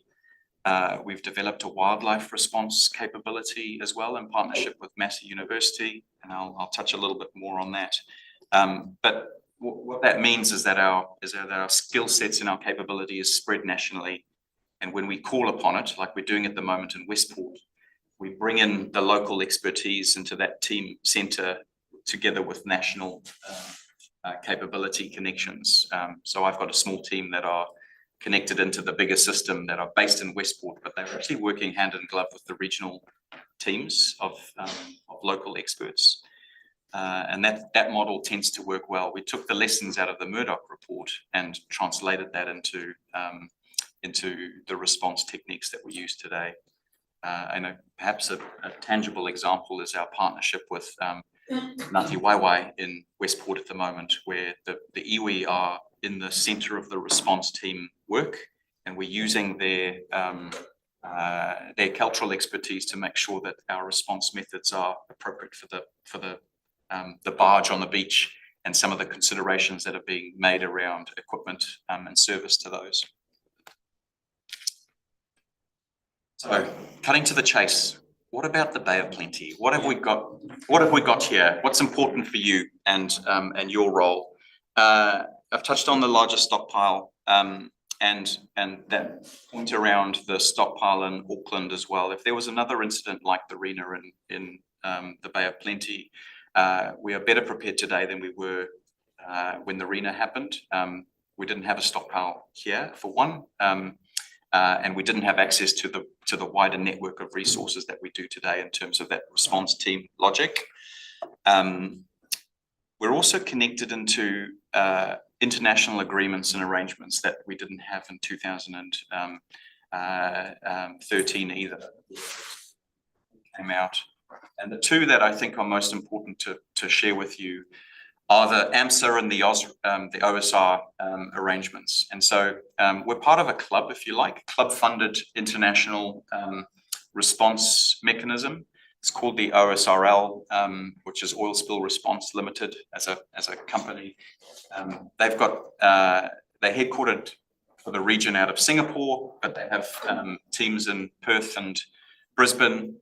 What that means is that if our response teams are on a job like a RENA, we can activate the contract that we have, the OSRL, and they can augment our teams with international equipment and expertise. And so it's another layer of capability that we tap into, and it's they've got things like Boeing 757s that can drop dispersant material over oil spills, for example, that we don't have in New Zealand, but we have access to that's 5 hours away.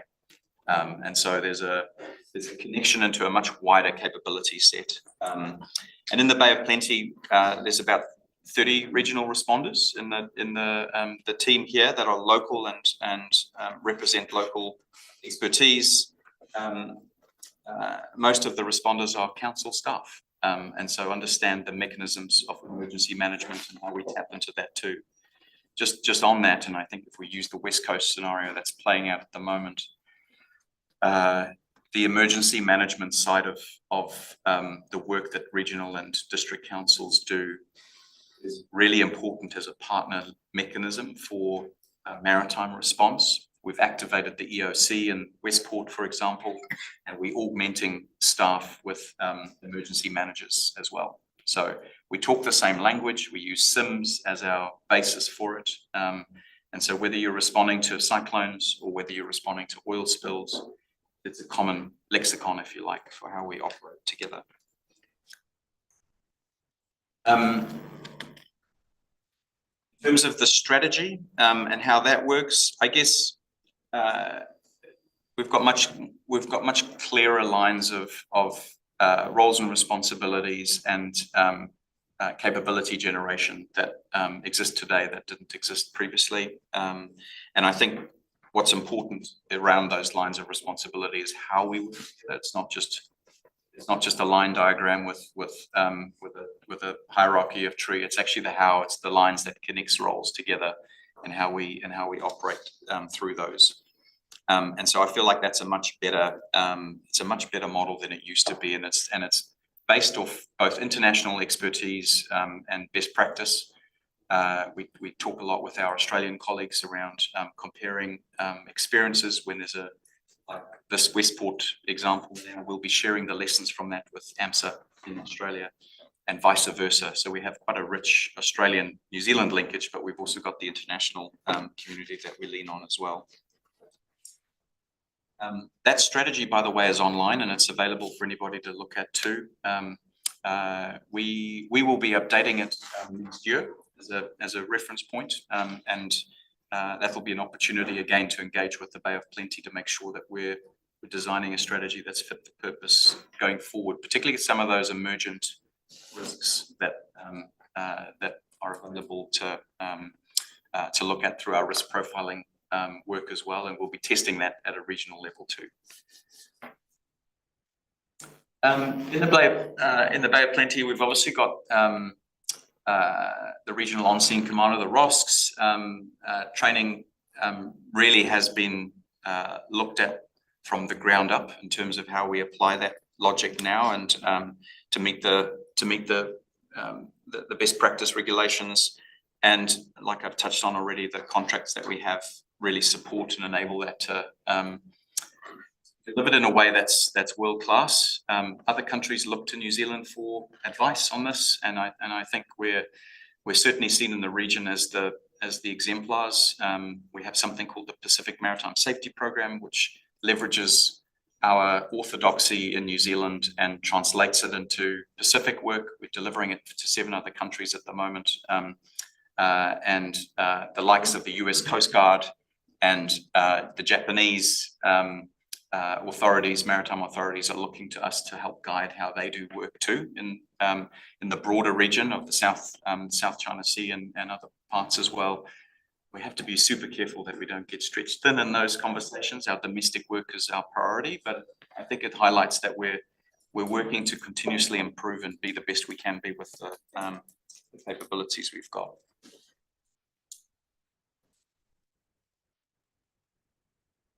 Just to touch on the network, so core role capability development. I think that slide with where things sit around the country. We have 400 regional responders in total, and that regional response team and how it augments the national system is getting better and better as we keep maturing the model. And I've touched on all of those points already in terms of investments. A little bit about the Bay of Plenty too. So that slide covers that. In terms of those stockpiles, there's 23 of them in total around the country. The determination of what fits within them really sits to that risk profile work. And just a bit of a signal as that strategy refresh takes place next year, we'll be looking to refresh our risk profiling for the national picture, and we'll be connecting in with the regional councils to determine what the risk profile for your region is to make sure that our stockpiles and training is optimized to meet the need of the risk. That piece of work will start early next year, and we'll be reaching out to the regional councils to partner on how we do that. So looking forward to that, and it's a bit of a signal for the future.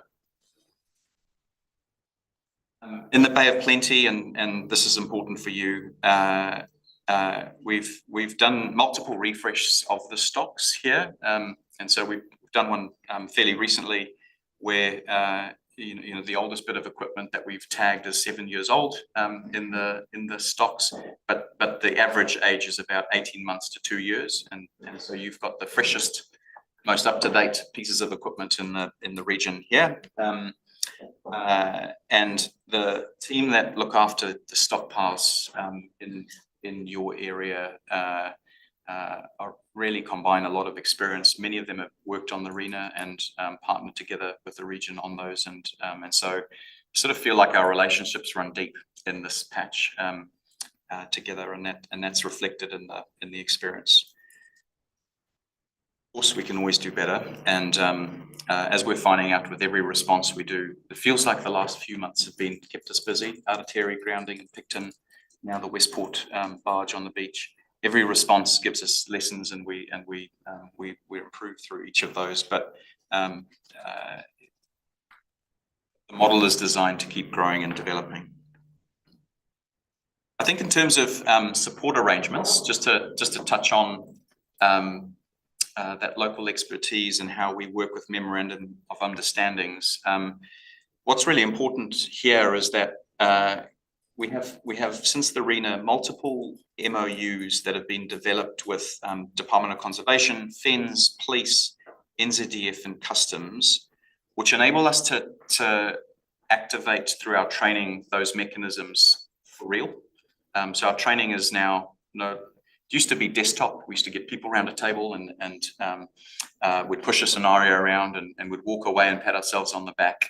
Now we do it on ground in the water with agency equipment and technologies, and we try and stretch the scenarios to push into the follow-on effects with recovery work, for example, and how we would work together to enable that. It's the same for some of the international stakeholders. So in the maritime environment, we're really dependent on the linkages that the operator has to their insurance companies, how the insurance companies activate their funding models. And since the RENA, we've done some refining of what those funding streams and mechanisms are, and I'll touch on those next. I think one of the good news stories that's come out of RENA 2 is that this the Oiled Wildlife Response Unit has been set up, and we now have this really cool partnership with Massey University. We've got equipment spread around the country. That little trailer there, it's obviously mobile, but that in situ is designed to help with wildlife and the cleaning of the wildlife and taking it to the next stage of its recovery base. This is seen as cutting world edge work. And again, we keep getting, I mean, all it is a trailer that's been bespokely designed to manage cleaning wildlife. But in oil spill language, this is where the optics sit. The Americans found this with Deepwater Horizon, if you recall that tragedy. Media go straight to wildlife. They'll go straight to the damage to the environment. This work is really important for us to not only show that it's a serious part of the equation, but it's an investment that brings the community together, and you can make a real difference with wildlife as a key focus. And so we're proud of this work, and it's an important pillar of our response capability. Just to bring it back to the Bay of Plenty, the Bay of Plenty Regional Council's regional oil spill plan ensures that coordination through the local arrangement. So it's actually a bespoke plan for you, and again that taps into all of the things I've mentioned already in terms of international agreements and capabilities that we lean into through the MOUs that we have established.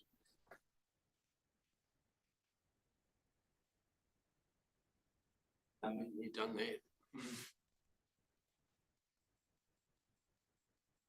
I think what's important here is that systems and plans to better support iwi community and volunteer engagement partnerships are now built into the overall integrated approach to response. We didn't have that before. It was a reaction when the RENA happened. We had to pull that together in situ on the fly. Now that features as a foundation to our response planning. We have a dedicated PIM function for the public information management work, and an example, I'm just going to keep using Westport because it's the top call right now. That PIM manager is based in Westport, and it's sitting in the EOC, but roves between the regional council and the district council to make sure that the public communications, which I know as councillors and the work that you do, you know, the reassurance to the public and to make sure that the right messages are getting out to the right people in the right tone and temperament to affect what you need of the public is really important. And it often comes in response land. It often comes as a follow-on, as a response to public anxiety or the situation being focused purely on operational matters and not connecting into the community. I think we've learned a lot since the RENA as to how best to do this. And we know that through COVID and cyclone recovery work as well, that the PIM function is a really critical one. And so that that's tailored to the local needs as well. I think touching on iwi, any response has to be in partnership with Māori. We have a dedicated Māori cultural advisor now in our response teams, and it sits alongside our national on-scene commander, who looks after the response mechanism. I think since RENA, we've also worked very closely to make sure that we have a member of the iwi chairs group on our oil pollution board. So the oil pollution OPAC committee, there's iwi represented on how the funding and the investments are made that speak to iwi concerns around the country. And we're really keen to keep improving and working this through. Every single response gives us more insights into how to do it, and it's often local insights that we glean most from.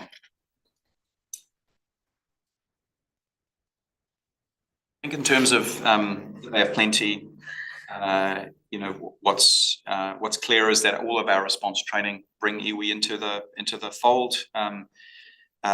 Rion is a key partner for us in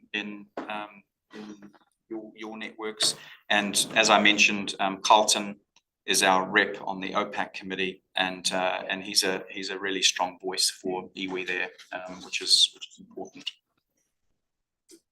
Talking money next, I think a couple of key interventions that the Simon Murdoch report recommended were that we improved our mechanisms for funding around response, and just some of the sums involved are eye-watering when you have oil spills in particular.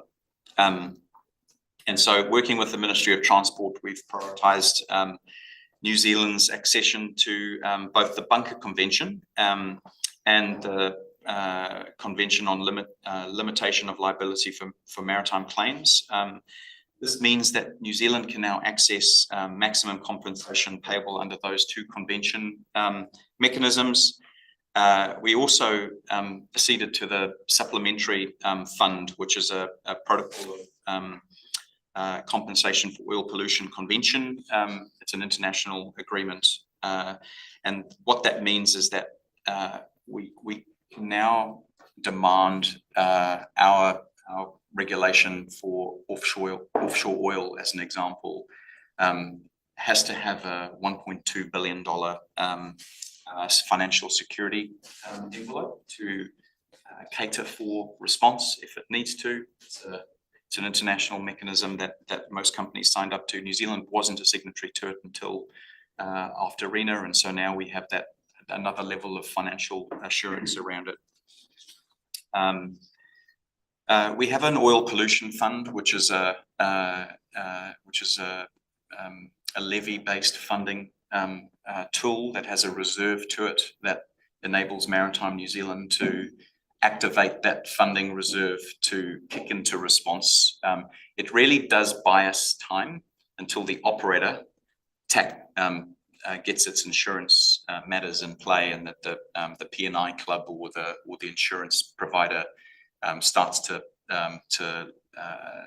activate their funding mechanisms as the conventions demand. But we have an interim mechanism that gives us the money out the door on day one, as we're doing in Westport now. Our teams fly down, local response takes place, and then we bill the operator back. So we claw back the funding through that mechanism. Those mechanisms weren't in place for RENA. We learned the hard way, and it was very messy. I think Treasury still have scar tissue around just how difficult that was. And so we're in a better place with the funding side of things too. I think I've touched a bit on those. From a council perspective, I know that there's been some toing and froing in terms of decisions recently made around funding for training time with operators. I guess one of the challenges we've got in this environment is that we're trying to manage that OPF, the Oil Pollution Fund, carefully in an environment where the levies that it depends on are dependent upon economic success, and with the economy in decline at the moment, and we're all struggling. I think the message is loud and clear. We're just having to really be careful around how we use that fund, and the OPAC committee was advised around how we could manage that fund, and so we've just had to pare back some of the expenses that are being attributed to that fund. The two key expenses that we've pared back on are the once a year oil pollution conference that takes place, brings the oil pollution community together. Instead of doing that this year, we're doing a virtual and additional training mechanisms. We'd put that time and energy into training as opposed to a conference type environment. It saves a lot of money on flights and hotel bills and all the rest of it. And then time for training is the other mechanism that we've had to pare back on. But the training itself and the making the training available to regions and local communities is still there. So that hasn't gone anywhere. But those are the two big changes this year.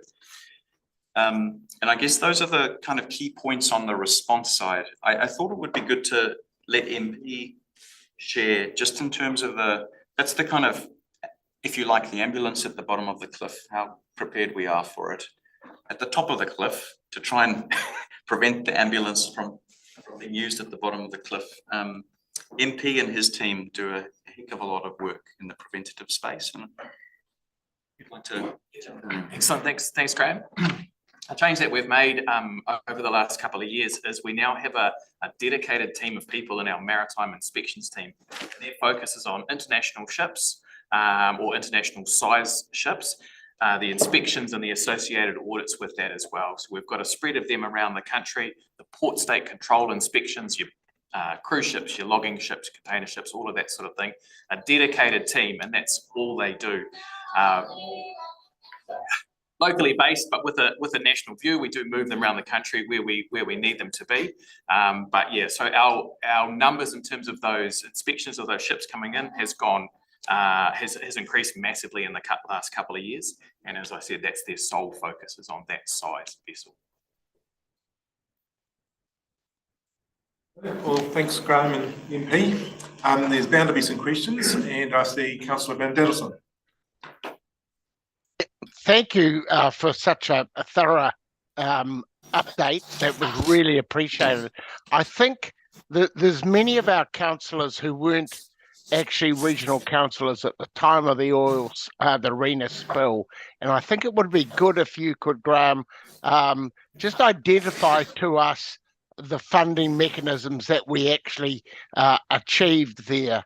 and who paid and why? Because it appeared that what I want you to highlight is the extensiveness of the contribution from the owner or the owner's interests that was not bound by legislation to pay, but was a real commitment from that industry player to pay. Can you talk about that for me, please?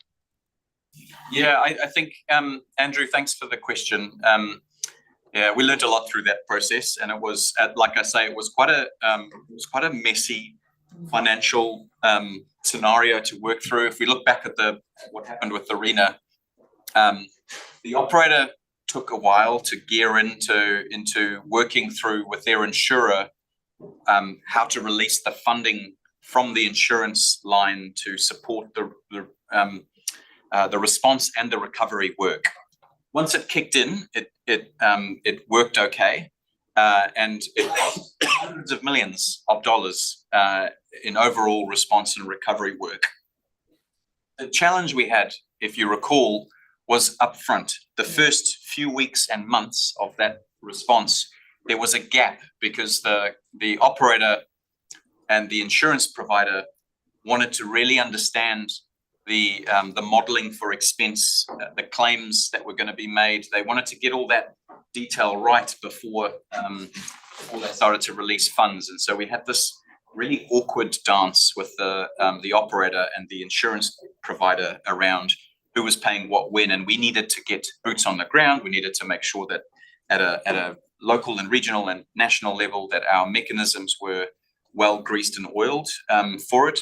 We had to set up, if you recall, and I think the Murdoch Review touches on this, we had to set up a bespoke funding line through Treasury to enable funding support, and it had to be done on the fly really quickly. Probably similar to COVID. If you recall, the sort of national line of funding for COVID needed to happen fast. I think it was a quick worked Treasury mechanism that needed to be established. It's probably the wrong exact parallel to draw, but the point was something didn't exist, and we had to create bespoke funding mechanisms to enable it to work. And so, Andrew, to your question, that was a bit of a mixed model up front. We had funding from a local, regional, and national perspective. The real challenge was then trying to determine how much was spent by each provider, each agency, each actor to then retrospectively bill back to the operator.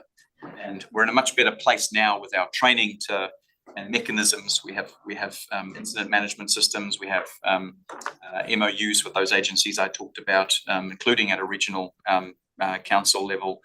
Our clawback mechanisms are in place now from moment one. So the OPF, that oil pollution fund, is now, it's got a reserve of $8 million in it, which we try and maintain at that $8 million level.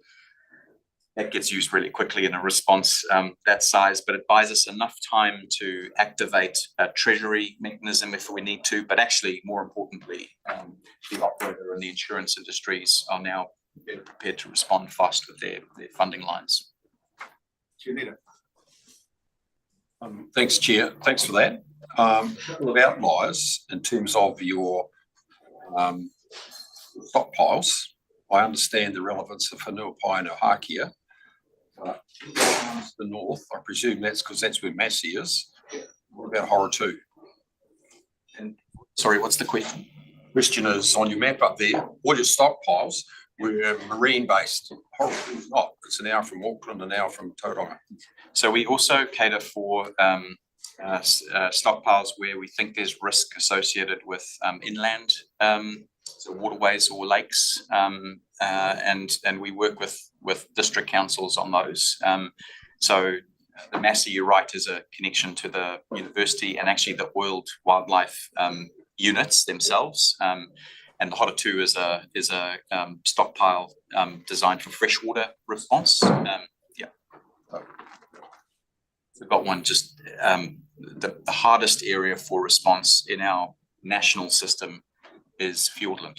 And so we have one in Te Anau, which is we exercise that, and every time we do it, it's a bit of an enlightening moment, because if something was to happen there, it's a really complicated, difficult place to get equipment from Te Anau to Fiordland inlets and the like. So we have a really complex and quite challenging logistical element to deal with inland stockpiles, and how to translate those to coastlines where it's hard to get to. But yes. Councillor Crosby. Good morning, Graham and MP, and thank you very much for that presentation.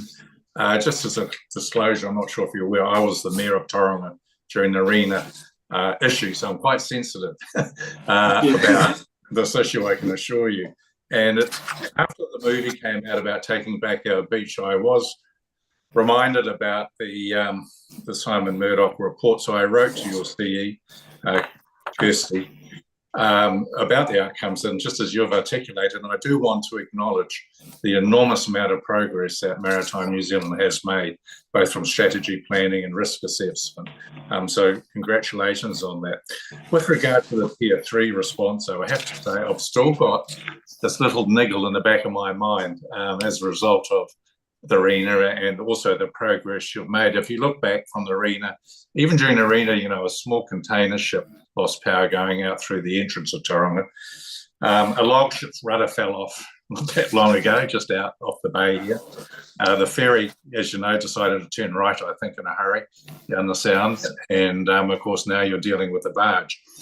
And I found out last week when I was at the Port of Tauranga that the average age of vessels that travel around in and out of New Zealand and around New Zealand are about 25 years old, which means some are a lot older than that. And to my question around capability, you know, Tauranga can take the Panamax class container ships and potentially post-Panamax, which is more than 4,500 20-foot equivalents.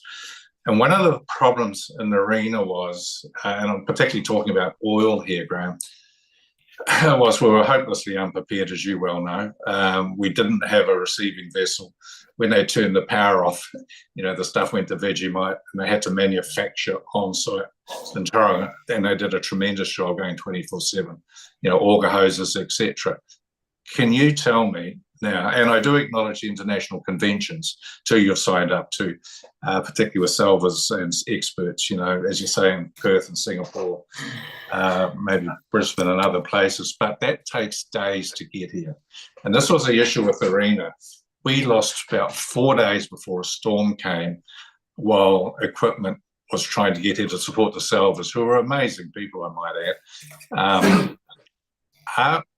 At what level do we have to engage and have that time delay to get that capability here, even from a receiving vessel, you know, for the bunker oil to get put onto, or the required equipment? I have to say, have this niggle in the back of my mind that we're still undershooting that. Thank you. Thank you, Stuart. It's a really good question. Can I try and answer it with two different sides of the coin? The first one is the preventative work. And so your point is really valid around the state of shipping and the aging of fleets out there. One of the pieces of work that we have underway with this government is legislative reform. One of the key parts of that legislative reform is enabling a new power for Maritime New Zealand to prevent ships from coming into New Zealand waters that don't meet a certain standard of shipping. It's a really key legislative intervention that we are pushing with Ministry of Transport and with ministers who are, on the face of it, really supportive of that. It's actually consistent too with Australia and some of our other partner countries in terms of that particular power set. I don't know if there's anything from you. Yeah, also on that, due to the increase in our focus in the international shipping and the inspections, the increased numbers of our inspectors, our reputation internationally is growing as well. In terms of charterers and owners and things like that, they are knowing not to send a poor performing ship our way because of the detentions and the deficiencies and things like that. And detaining an international vessel is a big call and a big decision, but it has wide reaching consequences as well for future chartering of the ship. So they do not want that to happen. And so our reputation has increased hugely in the last couple of years in that space. And then the other side of the coin, to your point about equipment and response work, I think touching on the two bits that I mentioned earlier on, our national equipment stock are much more sophisticated and well geared to deal with arena-like event. If it was to happen today in Tauranga, we would have the booming and the skimming. The picture that you can see on the slide at the moment is of our skimming technology to pick up the oil, if you like, that's leaking out of a ship. Obviously, you would want to contain that oil, and that's where the booming technology comes in. We've got some equipment that can get to site wherever that is in the country within hours is the equation, and our scenarios really push that to test the boundaries. To your point about Whenuapai or Hakia, or how do we get that equipment from A to B? Some of the big booms that are located here in Tauranga and in Auckland, working with the Air Force, it's a matter of hours, not days, like it was with the RENA, to get the big booms in place. The receiving ship technology, the big vessels and aircraft to disperse the oil and to take oil out of ships, yes, would come from offshore. Our contracts with the OSRL, based in, so they've got multiple bases, headquartered out of Singapore, but Perth and Brisbane are their two Australasian stockpiles, would be where we would get large receiving shipping and aircraft support from. That would take days, not minutes or hours, to get to New Zealand, because it would have to travel to here. Our strategy outlines this, how it's layered response. So we would contain with our booming technology, we would skim to take care of what we could do, and then we would offload once the vessels have arrived in New Zealand, to take the hydrocarbons out of the vessels, whatever the vessel in distress is. That's the model that we operate through, and so it's a bit of a tiered system, if you like. But does that answer your question, Stuart? Yes, it does. But again, those delays with the RENA, I think it's about 4 days before the storm came, critical, and after that it was hopeless.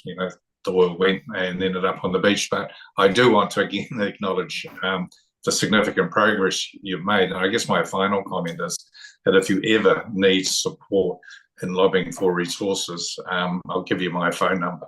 And I'm sure there's a lot of others in the Bay of Plenty that would back Maritime New Zealand to make sure that you're appropriately resourced into the future. Okay, last question, Councillor Winters. Oh, thank you. Graham and MP, look, I noticed on your map the stockpiles between Tauranga and Gisborne.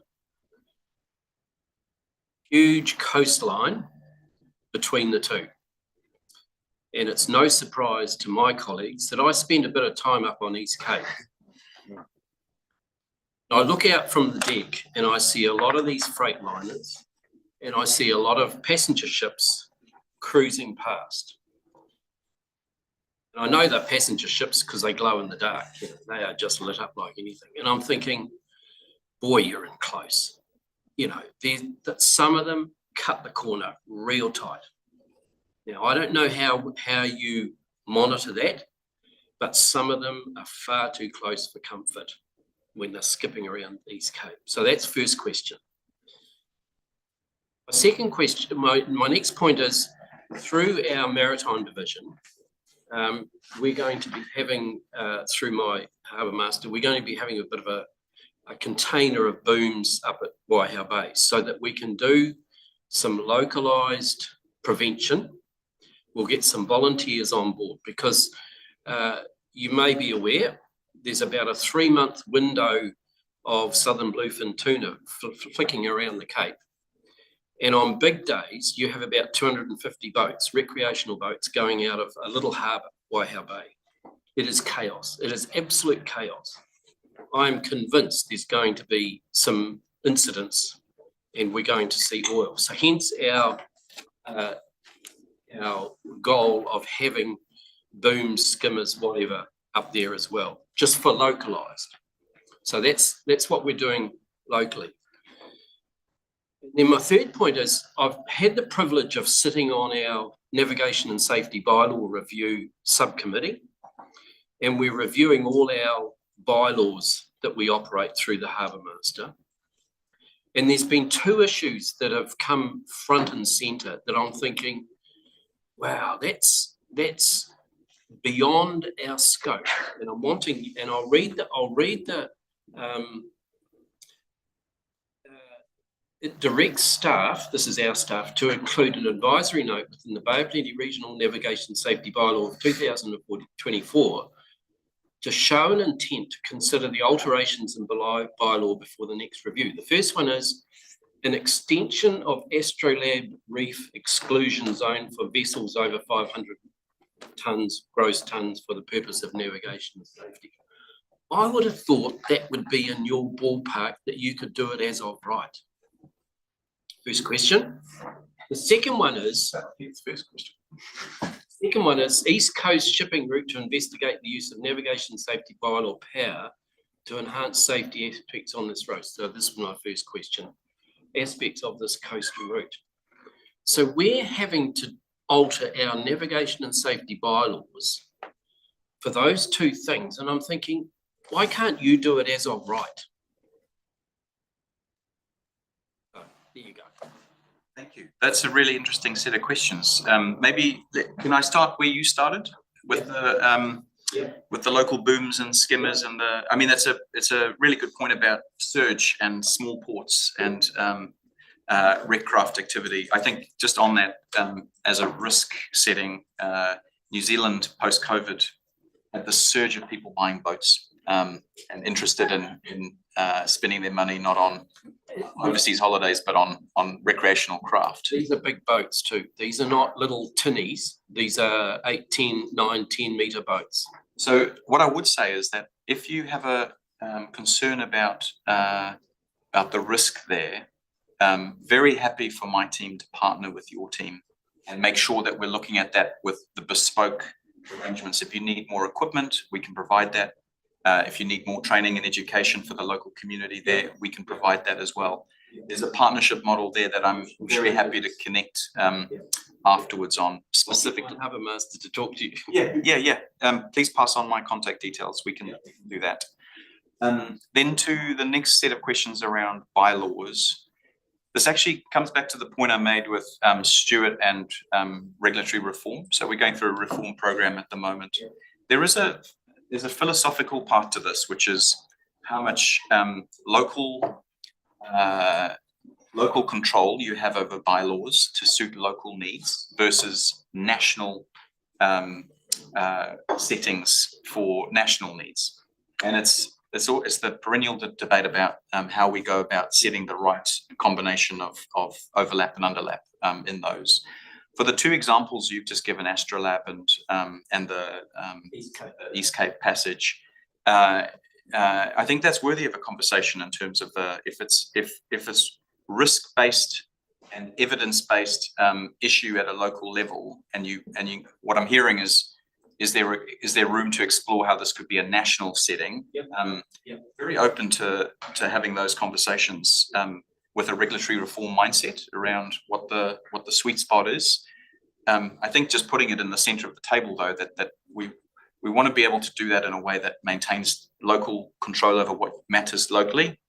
Because if we get that, if you impose national rules on local communities in a way that's cumbersome and not nuanced, we know what happens. It creates more issues than it's deserving. So again, an offer of engagement on that. Happy to have our policy folks sit in with your team to talk to your team. Yeah.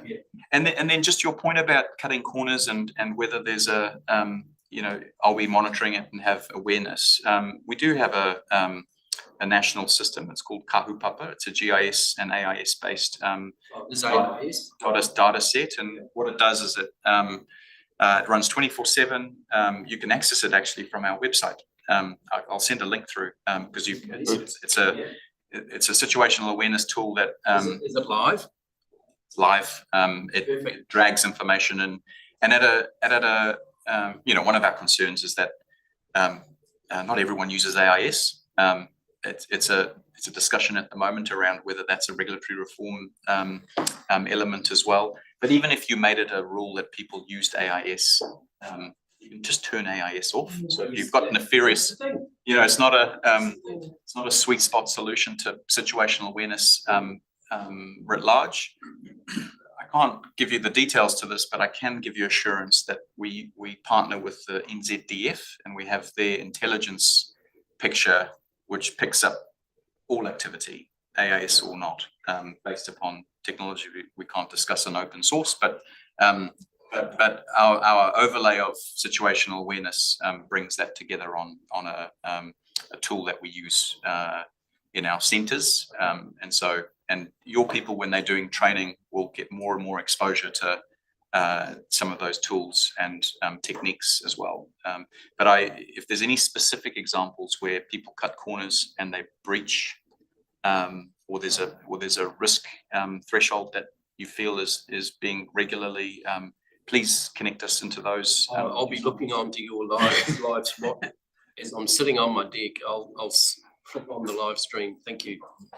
Look, thank you, Jenna, and thank you for taking the time to come and give that presentation, especially given that you've got some other stressors on your radar at the moment. Just note, of course, that you are going to be refreshing your strategy and the importance of those conversations and feeding into that. The training and the equipment offer, I've noted that. And also the importance of how we interact with our communities. So it's helping rather than hampering, and some emerging challenges, the EVs, the hazard out there. Really appreciate your time. Thank you very much. Councillors, that brings us to the chairperson's report. So if we go to page 20.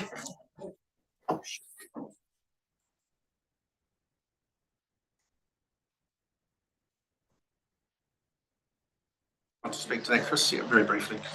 Yeah, thank you. Councillors, you will have had a look at the chair's report. It covers mostly, updates from regulatory compliance consents and a whole lot of equality matters. We have, I won't comment on those because I'm not the expert, but can I just ask that we take the report as read, Mr. Chairman, and just note that we have a range of regulatory managers and senior staff in the room here that can answer any questions that you might have on this matters in this report. Open for any questions? If not, would someone like to move that we received? Oh, was that a question? I'm happy to move my report, Mr. Chairman. Just a few questions.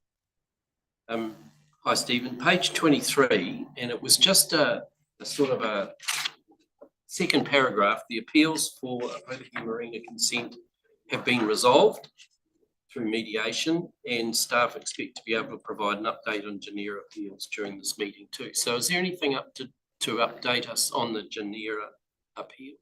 Good afternoon, councillors. I'd like to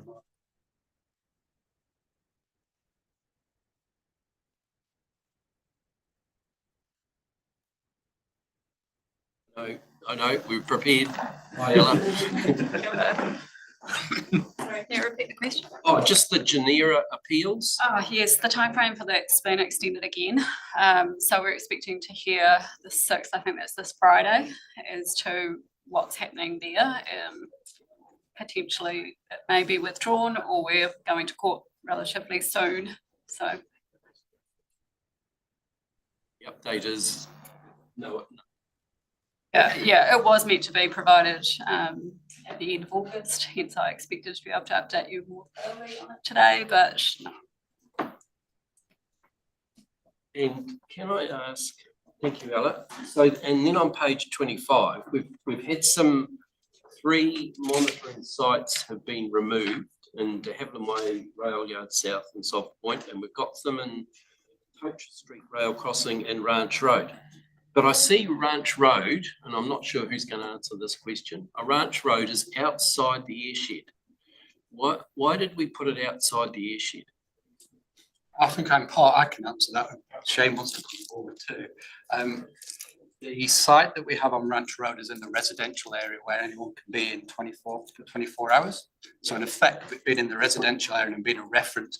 The community are asked for monitoring within obviously their residential area. There's always been kind of a groundswell of support for some monitoring to actually be in the residential area. So that was one of the reasons we put it there. Is there any particular reasons beyond that? Pretty well. Obviously, the initial monitoring was to focus on in and around the industrial area.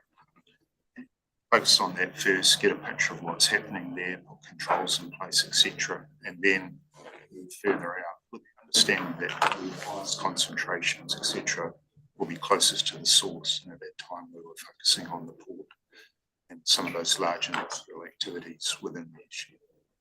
Now we've got the opportunity to rejig our monitoring schedule, and as part of that, we've decided to monitor more intensively in the residential area. And that's what the Ranch Road site is. Be a long-term monitoring site, like we have in other. I add to that, it does give compliance a tool as well when we responding to the pollution. Having that monitor there, we might get some complaints from the residential area. It gives me a reference, it gives me something to look at, something to come back with.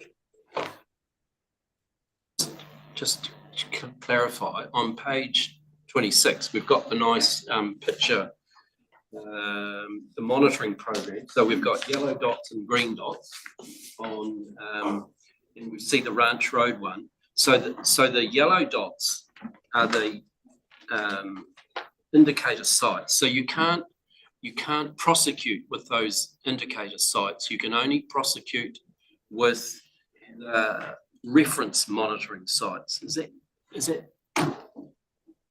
correct? Yeah, in a nutshell, reference sites are tied into the National Environmental Standard for Air Quality. So they're linked into those regulations. The yellow dots are providing a slightly different tool, and that tool is real-time information for the community around the state of air quality in relation to just some general indicators. In terminology and language that's easily sort of understood by lay people in the community. You know, the air quality is good, the air quality is acceptable. Serving two quite different purposes, really. Of the monitoring network is related to reference sites and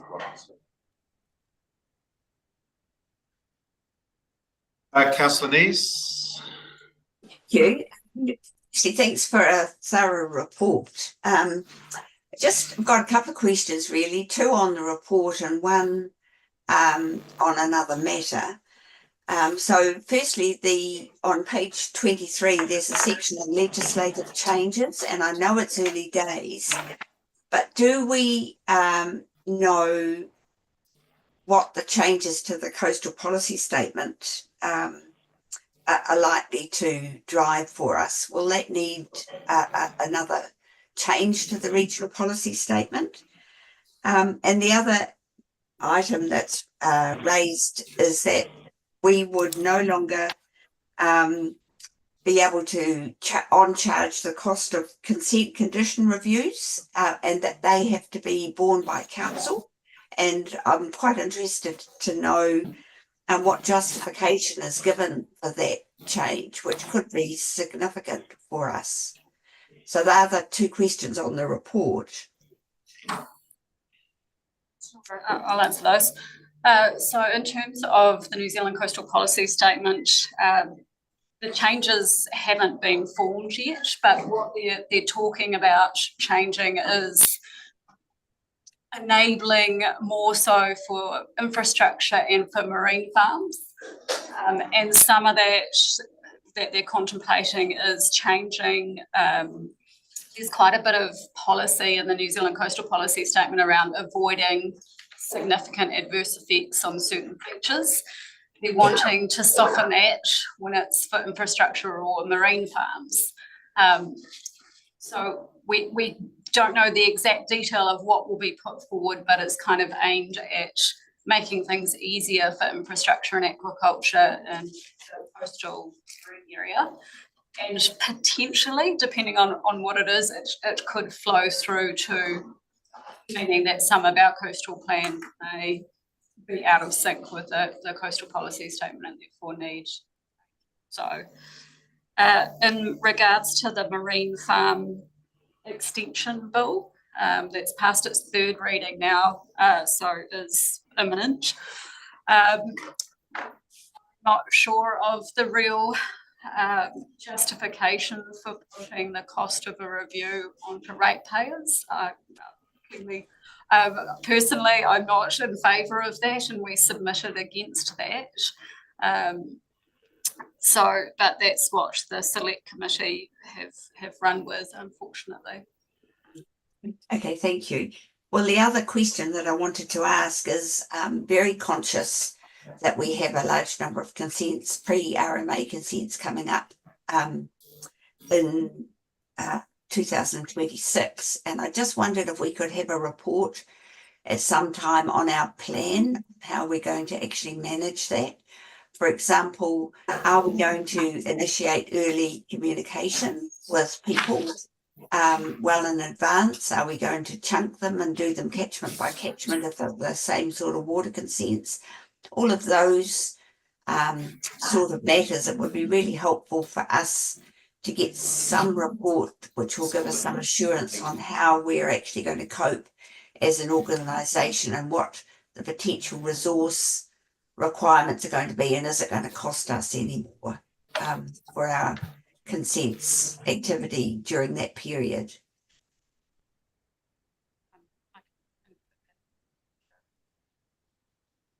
For November.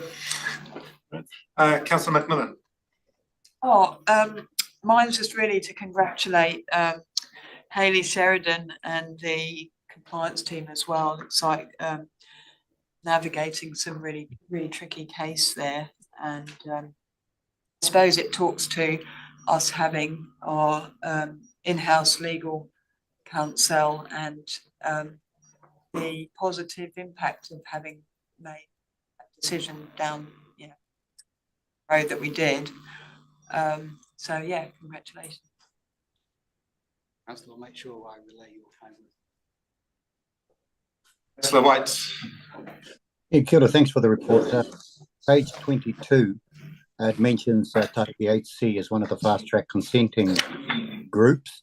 There's a lot of interest in Rotorua and iwi in that particular proposal, given it's a proven geothermal field, and obviously the flight path of the aeroplanes is one of the big issues. Are there any other issues besides that might I guess delay consent processes here? There are other issues in terms of potential environmental issues, and one of our main concerns is the potential for a connection with the Takateri geothermal system and those very significant geothermal features in that field. The applicant's been working on ways to try and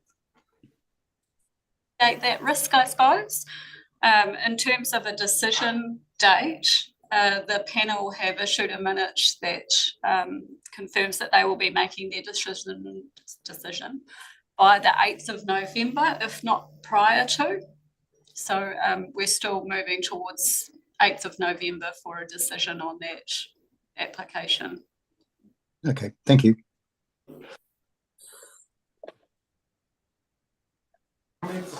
Councillor Winter. Thank you. Karen, you might be the best person to answer this question on Rotary Equality Program update. So I see for 2000, this is on page 30, I see for 2024 we've had 10 infringement notices served. And it's $750 per time. I understand it really focuses people's minds as to the effects of the stick approach as opposed to the carrot approach. And I've been contacted by some of the people that have incurred an infringement notice. So is there wriggle room for us, I'll use the word wriggle room. I know it's not a very legal term.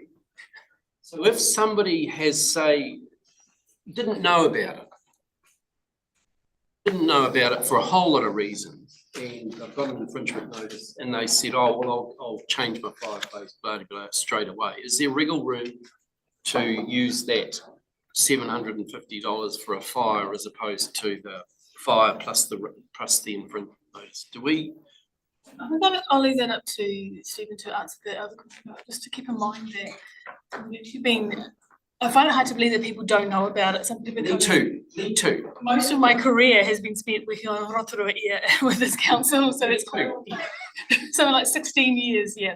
But I think I'll leave it up to you to answer the enforcement. Yeah, unfortunately, it's a short answer and the word is no. Might be the slightest sort of tiny little bit, perhaps when we found that someone's really advanced in a process to advance that fire, we've infringed, and there might be an instance there, but I don't see any opportunity, I'm sorry. Given that was made some effort before we got to that stage. Given we are 12, 13 years into a well publicised sort of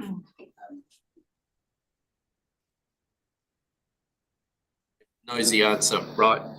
Question asked and answered. And just thank you, Kat, for acknowledging the working party Q&A that starts on page 32. And I think we dense it down and put it on our website in terms of those. But just to, there's a bit of a typo there on page 33. We don't have it monitored air quality in Waitākā. It's at Puna and Edmund Road. Yes. There's never been anything at Nongata. I'm not sure how that got in there, but can we just make sure that typo is fixed up? Mention of Nongata, how we have sites that we've monitored to there for 1 year, 2008, some time ago. So sorry about the confusion, but yeah. So a number of small urban areas that we decided to look at, the big ones, didn't know how far down we size-wise around. Nongata is not in the Caldera and it's outside the issue anyway. So.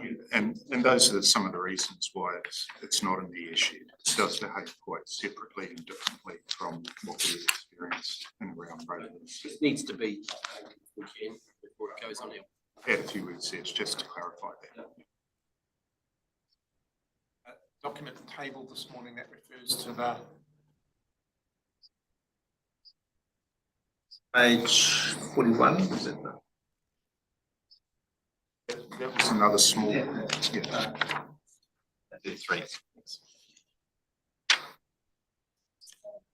I just make a comment on that as well.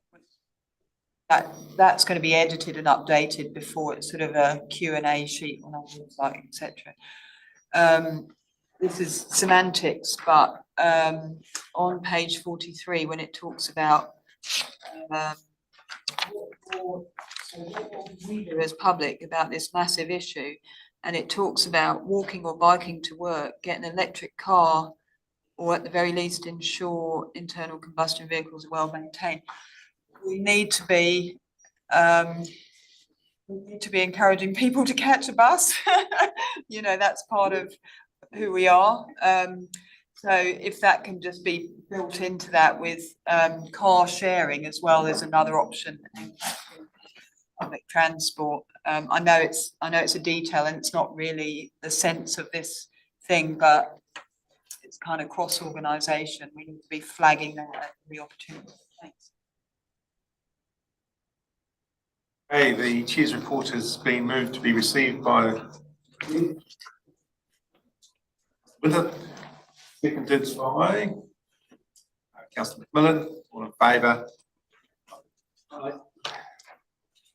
Right, which brings us on to the compliance activity report on page 50.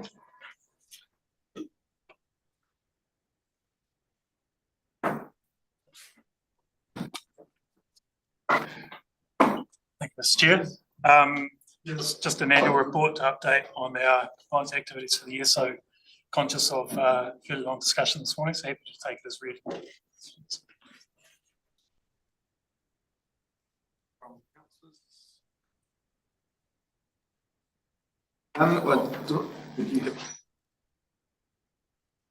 Thanks, guys. Good report. At the risk of the ire of some people, I was interested to read the sentencing reports on some of these prosecutions. One of them stands out to me as being probably manifestly inadequate relative to the historical performance. It's not an issue for us, it's an issue for the judiciary. I just encourage you in terms of your submission to the judge in these circumstances that all people hold these resource consents where there are successive failures and prosecutions, that consequence should be probably a lot harsher than what I read here. I know that Haley and the House Council pushes pretty hard on that. We've actually just received another sentencing decision today, which is pretty close to Haley's recommendation. So it's always hard to get those fines, which are well below the maximum fines. Do we have a right of appeal in terms of the fines that are set?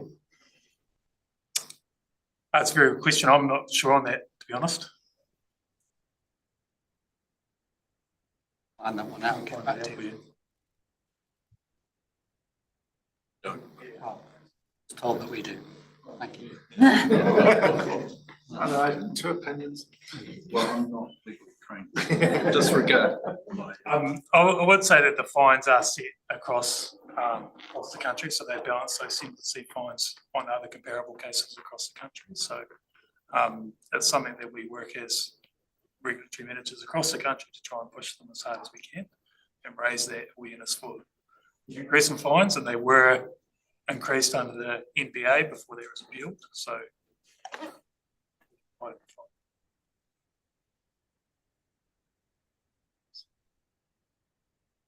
Hey, I will, does anyone like to?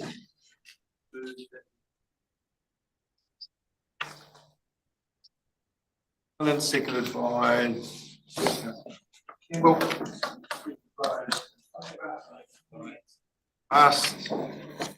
This brings us to reports, page 65, presentation.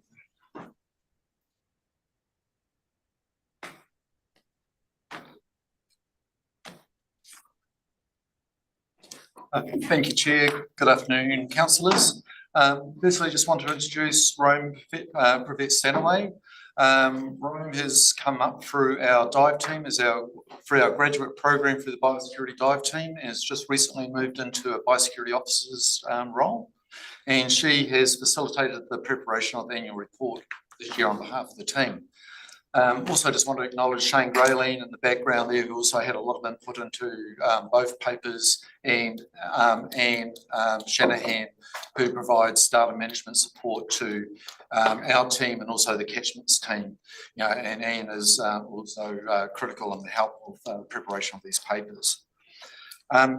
Wish just to table both reports as read, but Rome's going to just present the highlights of the annual report. Thank you, Greg. Thank you, Chair, and good afternoon, councillors. Yeah, my name is Romany. It's great to meet you all, and I am part of the biosecurity dive team. I'll be presenting today just some of the key highlights of our Regional Pest Management Plan annual report for 2023 and 2024. So we have a number of key highlights. I'd just like to point out a few of those. We consider 90% of our programs to be on track this previous financial year. This is a reduction from previous years. However, 90% of programs on track we consider to be a great result, and it is outperforming our long-term goal for the year of 85%. One exclusion pest has been detected through eDNA sampling in Maratā Lagoon. we decided to include the number of boats that we've surveyed as a dive team into this year's key statistics. And of the 2,851 hulls surveyed, only 2 of those hulls were found to have RPMP pests on them. Both of those vessels had also travelled from outside of the region. In the freshwater space, we had 2,564 self-certification forms completed. We also have very high level of compliance at boat ramps at 97%. This indicates that lots of boat owners are motivated to undertake behaviours to protect our lakes and our freshwater systems from the spread of known pests, and also to prevent Corbicula from arriving to our region. Beneath that, you can see we have a positive trend for landowner compliance, and that continues to improve year by year. We've also had a significant amount of public inquiries received, and also increased interest and visit to our website. Moving on to operational progress. As mentioned before, 1 exclusion pest has been detected through eDNA sampling in the Maratā Lagoon. eDNA sampling has proved to be a very useful tool for surveillance, and it gives us an indication of presence or absence of pests within the region. This pest is rudd, which is a pest fish, and initial control is set to take place over the summer in partnership with DOC and Ngāti Rangatihi. So we do expect eradicating this pest to be very challenging. Most of the eradication programs are tracking well. 7 eradication pests are now at 0 density, which is a great result. We do have a new but significant infestation of the pest plant Sagittaria in Maratā Lagoon, which has increased pest plant cover across the region. This, as well as wallaby detections in East Kaingaroa and Mamaku, are of concern to us. On the positive side, our baseline surveillance for wallaby outside of the containment area is almost complete. If you have a look at the map up there, though it is a bit busy, those areas just show how much surveillance effort has been put into the wallaby program outside of that zone over the past 4 years, which you can see is significant. So that's the light pink? Uh, It's light pink is surveillance? Yes, so we've got shading there for different layers that includes dog surveillance, cameras, and hunters, I believe.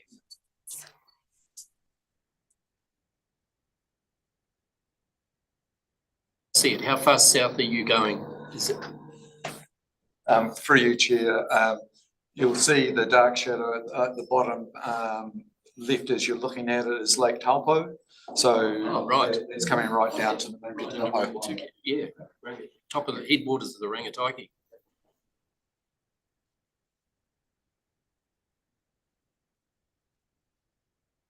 For the progressive containment programs, we are seeing increased compliance with RPMP rules.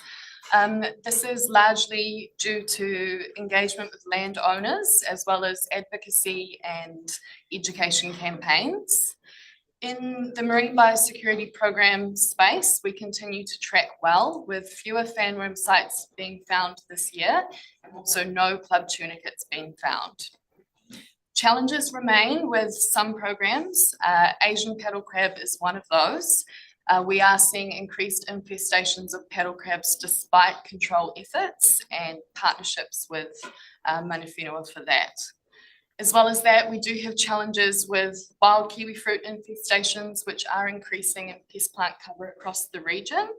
And challenges remain with woolly nightshade, limited by available resources. We have had some significant progress for wilding pines, and as you can see, over 6,600 hectares of wilding pines has been cleared, which is a great result for this progressive containment program.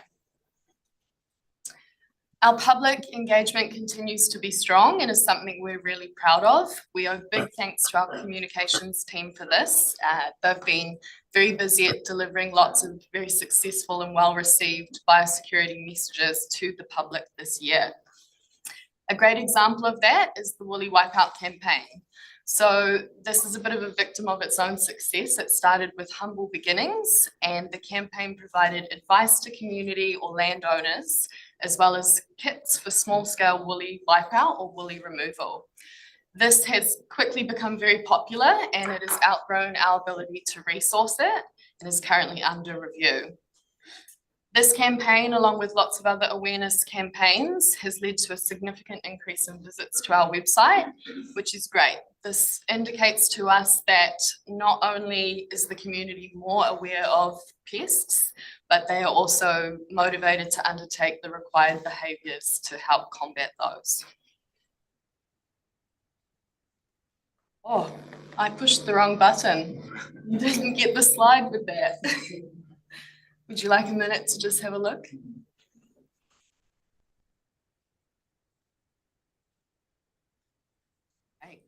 When you say it's a success though, woolly nightshade seems to be spreading massively.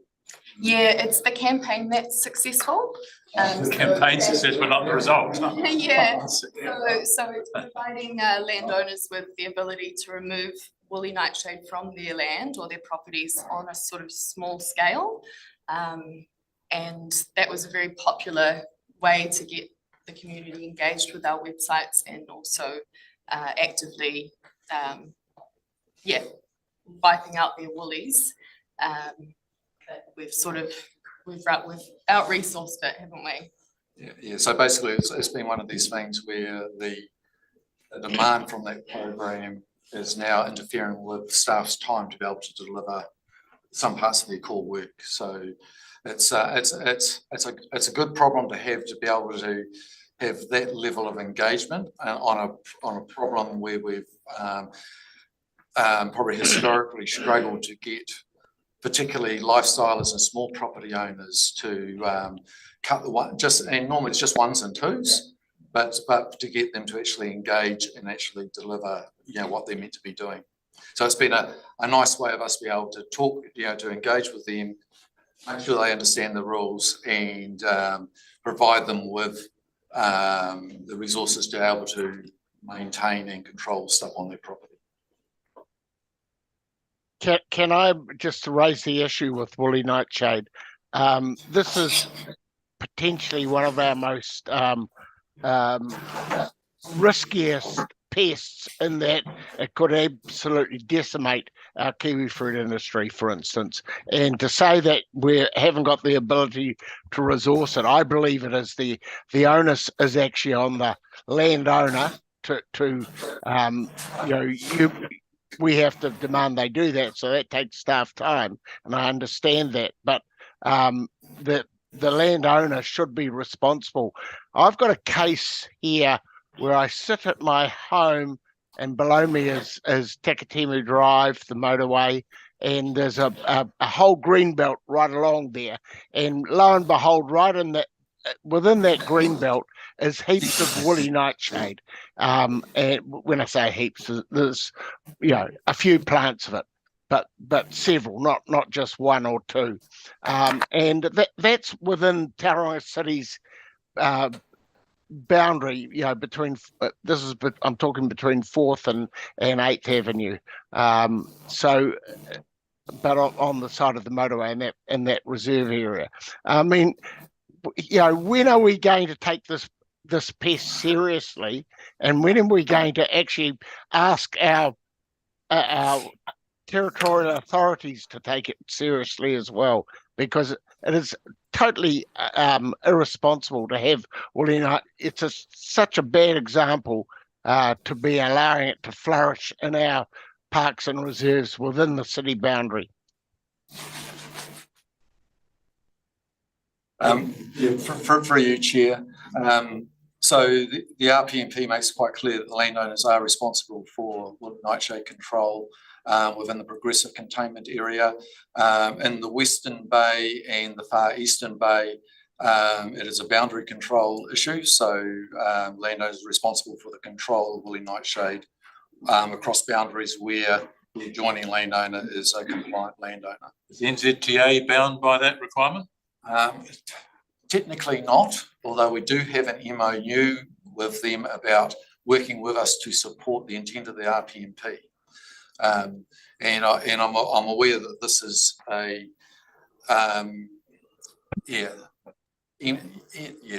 Waka Kotahi's efforts in this role around delivering on the RPMP is not something that I'd say that they are performing well at. Our colleagues across in Waikato and other regions will say exactly the same. Their focus around vegetation management is that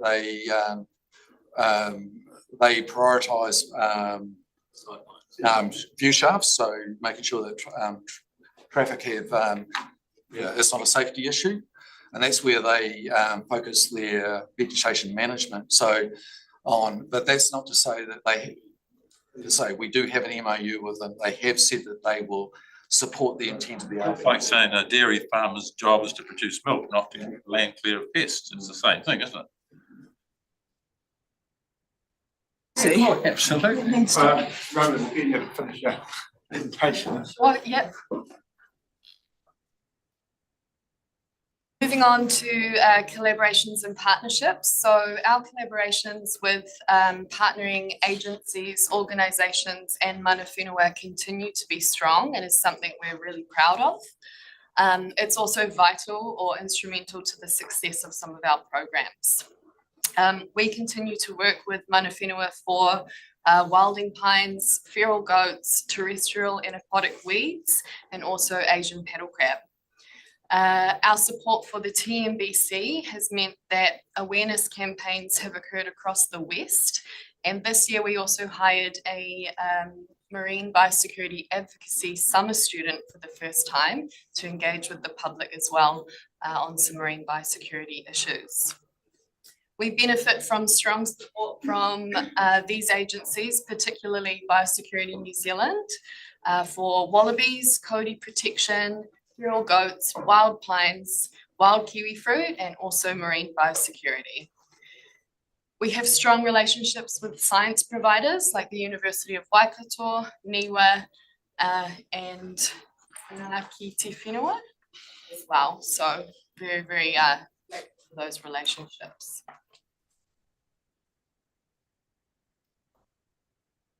The pest management landscape is ever changing, and we do have some emerging threats knocking on our borders, which I'm sure you are all very aware of. Exotic calliope, corbicula, exotic turtles, and Palmer wallaby have all been proposed for inclusion into our RPMP, or our Regional Pest Management Plan. Current surveillance has been increased for species such as exotic calliope among the dive team. And we've also been keeping an eye out for corbicula when we're doing surveillance in the lakes as well. This increased surveillance and advocacy suggests that both of these species are not yet within the region, which is a great result. We would really love to keep it that way. Though the closest infestation or known infestation of exotic calliope is only 45 nautical miles away from Tuhua, which is one of our region's most treasured marine reserves and wildlife refuges. There's been some limited response to red-eared slider turtle sightings, though we are seeing increased reports of those, and preliminary investigations of the Palmer wallaby indicate that it is already widespread across known wallaby populations, and the implications of that are not yet fully understood. Thank you very much for having me talk with you today, and we're open to questions. I appreciate that. Yeah. Any questions? Chair Leader. Thanks, Greg. As you well know, you've had some pretty terse conversations with some individuals over the woolly nightshade stuff.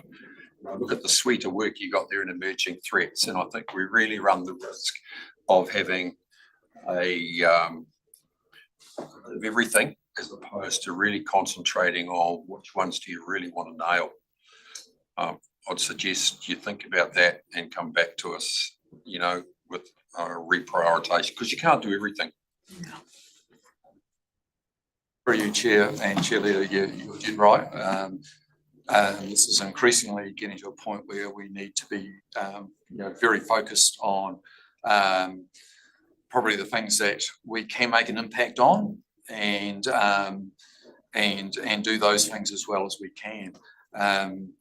We have also been talking recently with Biosecurity New Zealand, MPI and DOC about the importance of all those agencies being joined up as well on what we see as the key emerging risks for the country and how we work collectively together on those priorities. But yeah, happy to bring a paper that looks at how we could prioritise our pest spend.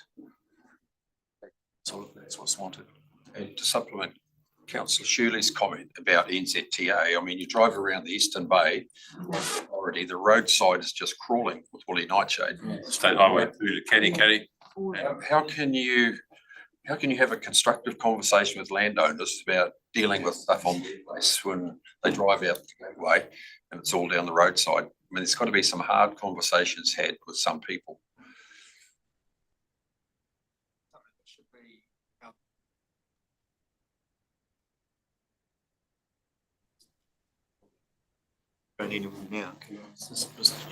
Councillor Winters.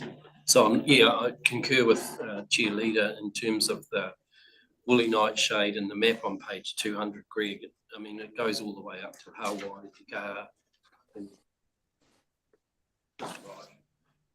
Can I add a third recommendation to our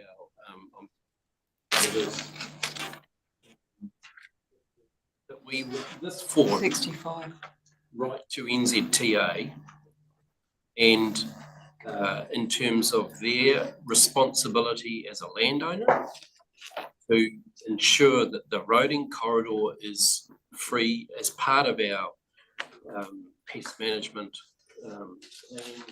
that they are good custodians of the land and that they control their pests and weeds on their land. And I'm thinking of State Highway 35 north of Hauriki. Look, it's rife of woolly nightshade, gorse, trivet and toy, all in the same, Pampas, not toy. Yeah. Pampas, sorry, Pampas. You know, it's not hard to control some of that stuff on your own land from the road. They do it with the roadside signage. But look, it's really hard for landowners to say, to pressure landowners to say, control your woolly nightshade, and the worst landowner around is NZTA. So that's a third recommendation, Mr. Chair, that we write to NZTA saying all those things about control your own space first, as part of being a responsible landowner. And I'm happy to move 1 and 2 as well.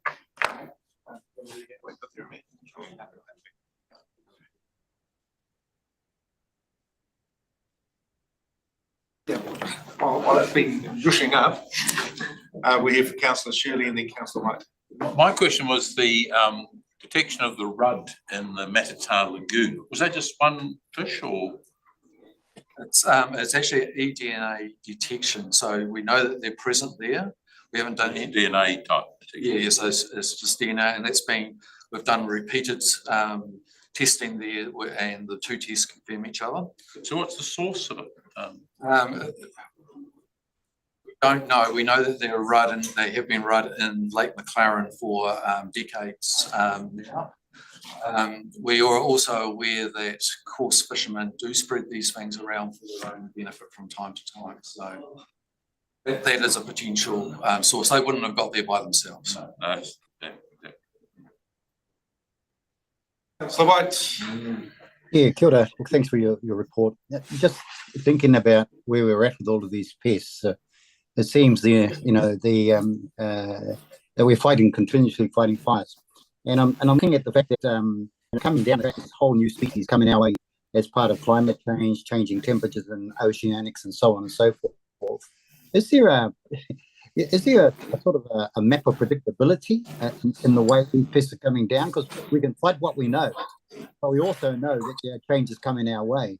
Is there any sense of that predictability and being able to get some sense of future prediction on these things? For you, Chair. Each of these, each pest has its own risk profile. So we can only really do this in a very generic space. That said, the University of Waikato have been very interested in using AI to help predict the likely occupancy of pests should they arrive in New Zealand. And we're looking with Chris Battershall's team on trying to map out risk areas for Kalupa to help better plan our surveillance for that. So that's just one example, but it is, for every pest, they'll have a different risk profile. And so trying to do something generic, is, something that would map everything is very difficult.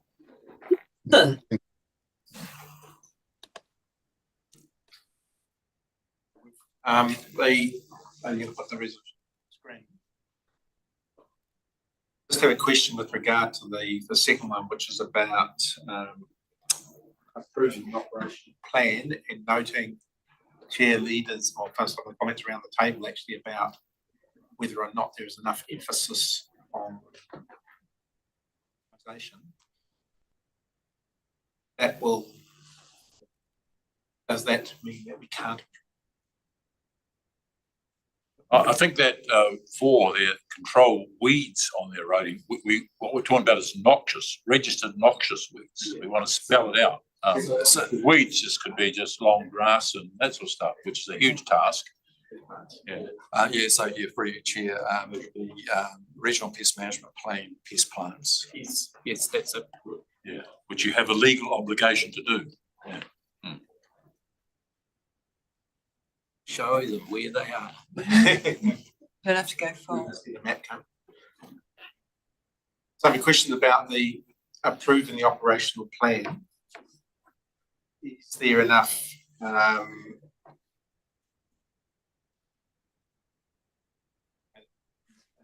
take on into account some of the comments? So Chair, we've based our prioritisation at the moment on basically the hierarchy of through the plan, so the exclusion, then eradication, then progressive containment, sustained control. And that's mainly about let's stop the next thing from coming, the next woolly nightshade, really. A woolly nightshade is well established through most of the region, definitely not for into the southern parts of the region, but coastal Bay of Plenty is well established. We don't want things like white-edged nightshade becoming the next woolly nightshade, or kudzu vine, or warabura, or a number of other things that most people have never heard of. And the reason they're never heard of is because we've been trying to stamp them out, and we want to keep it that way. So that's how we've prioritised spend at the moment. That's how it's come out in the operational plan. I don't think we should be requesting that they ensure that they control. I think we should be saying that, well, it's their legal obligation, just a reminder of their legal obligation.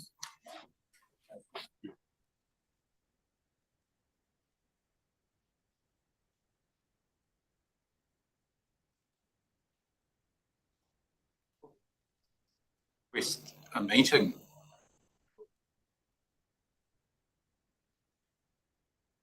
Yes. Ken's the one to do that. You can move mountains with NZTA with your State Highway 2, Ken.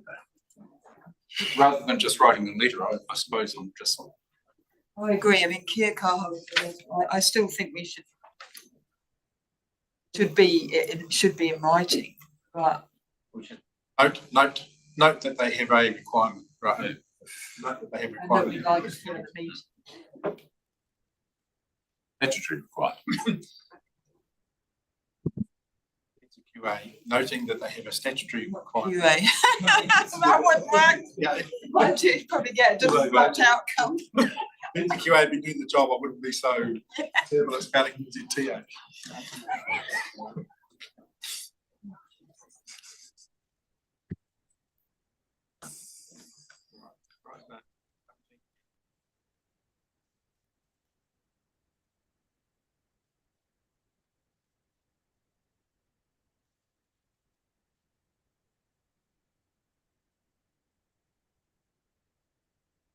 Yep. Yeah, that, Well done, Amanda. Keep. yeah, that's, Through here, if I could get a comments, we have had a number of meetings with NZTA, with Rail, with the territorial authorities.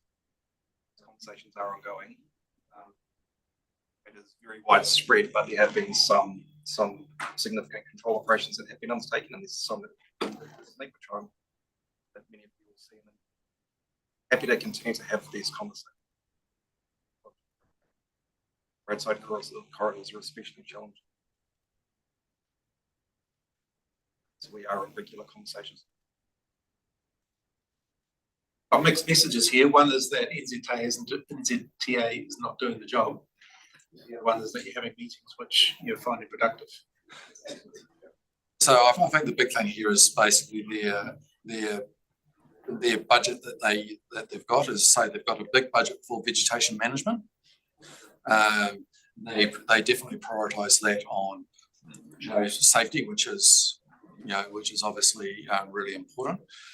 And I suppose the stuff that Shane is talking, they do engage with our conversations, but it is at specific sites rather than a commitment to regionally engage in managing I think they do deal with site specific stuff, but no, I think it's a fair comment to say that in general they do not try or aim to deliver to their.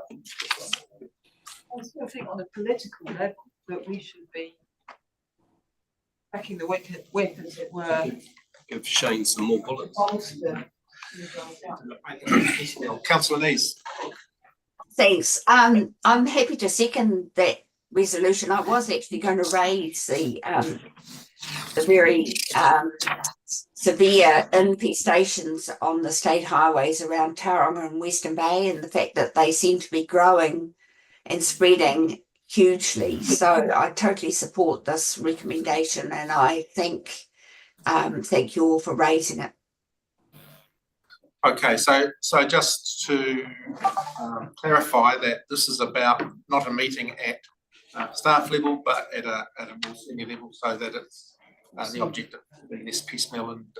Chairman, should we extend it to all road controlling authorities? As NZTA is just the highway, there's also the roads of the territorial authorities.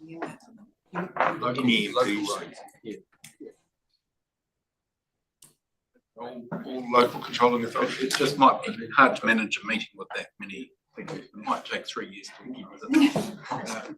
I just think if we start with NZTA, it will make the follow-on meetings, councillor, with TAs a lot easier because they will follow suit. The big problem in terms of 80-20, one of the big problems is, as I understand it, landowners seeing the state highways not being used and therefore having a reason not to. So it solves more problems. The 80-20 sort of. And do we need a meeting with the board of NZTA to do it? No.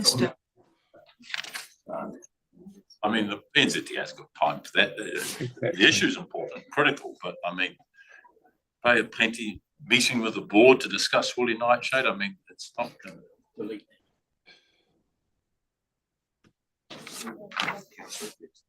If you just continue with what we're doing at the moment, with Shane meeting with officials at rail level, they don't have funding. This is a letter from the regional council to their board.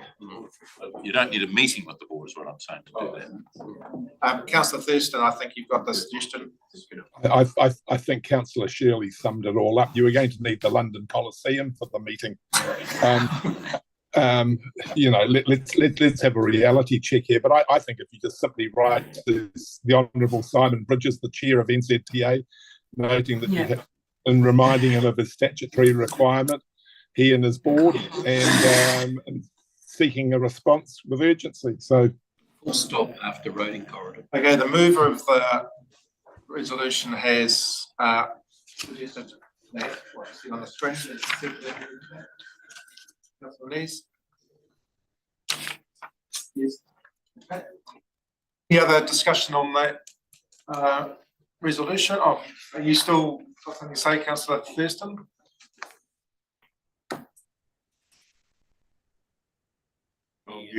If you have, we can't hear you. You wanted to turn my sound off, I know. I think Councillor Nees was the seconder of that, was she not?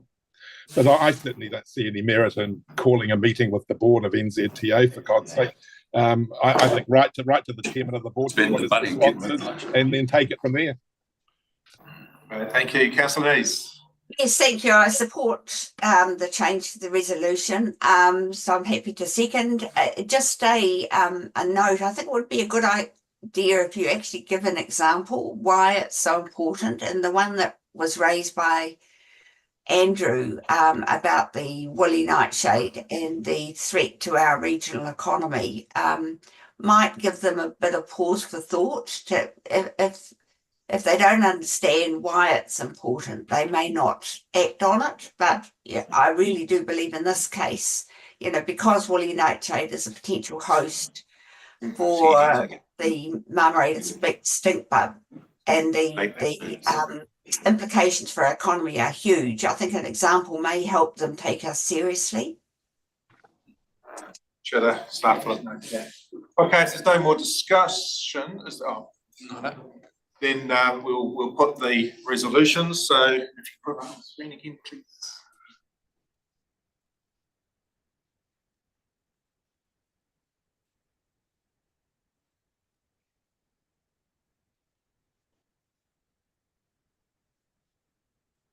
So number 1, to receive the report.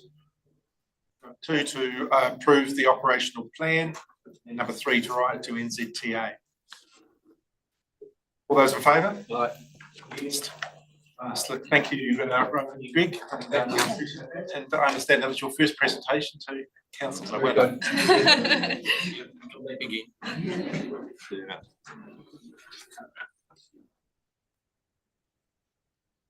Right, we now come to the flood protection and drainage bylaws. Page 205.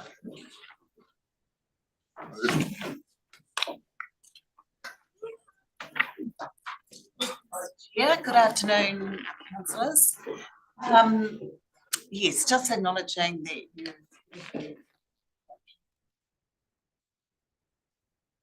we did have a very quick presentation, but I'm more than happy to just open questions. The report is read. You said it was very quick, so I'll just go and Okay. to the end. Okay, very good. So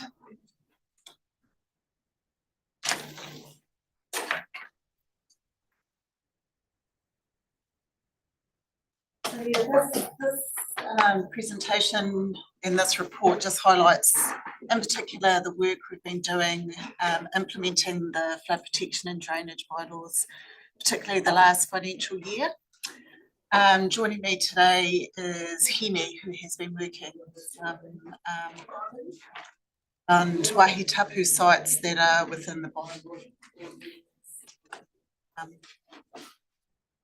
Just wait for the presentation to come.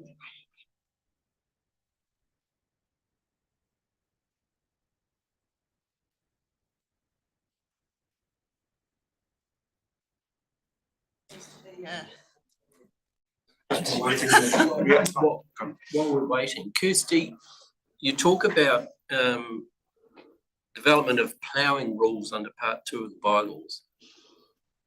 Just ploughing, or is it any cultivation? Because there's rotary hoeing, there's direct drilling, there's a whole lot of series of different cultivation techniques rather than just ploughing. So are we just sticking to ploughing?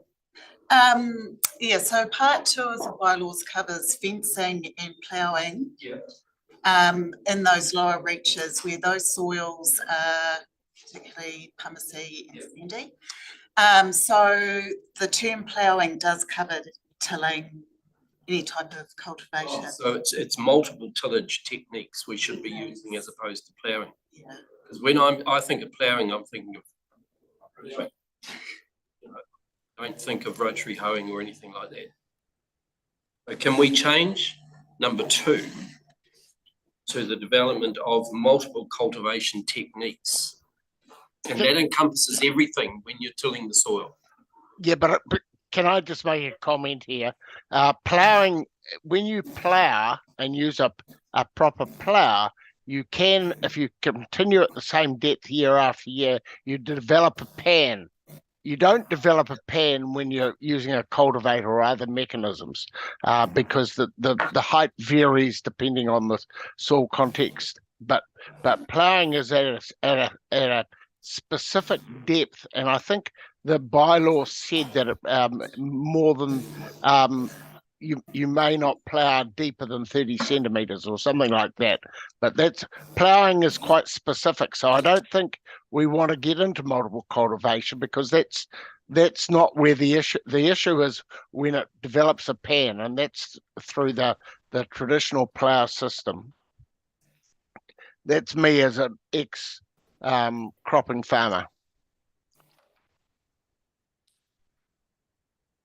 Nice. Well, isn't it, About seepage. you want to stop deep cultivation? Yeah, it's that forming of that ploughing pan that we had concerns with. And it does relate to the soil type. So that's why, if we go through the slides,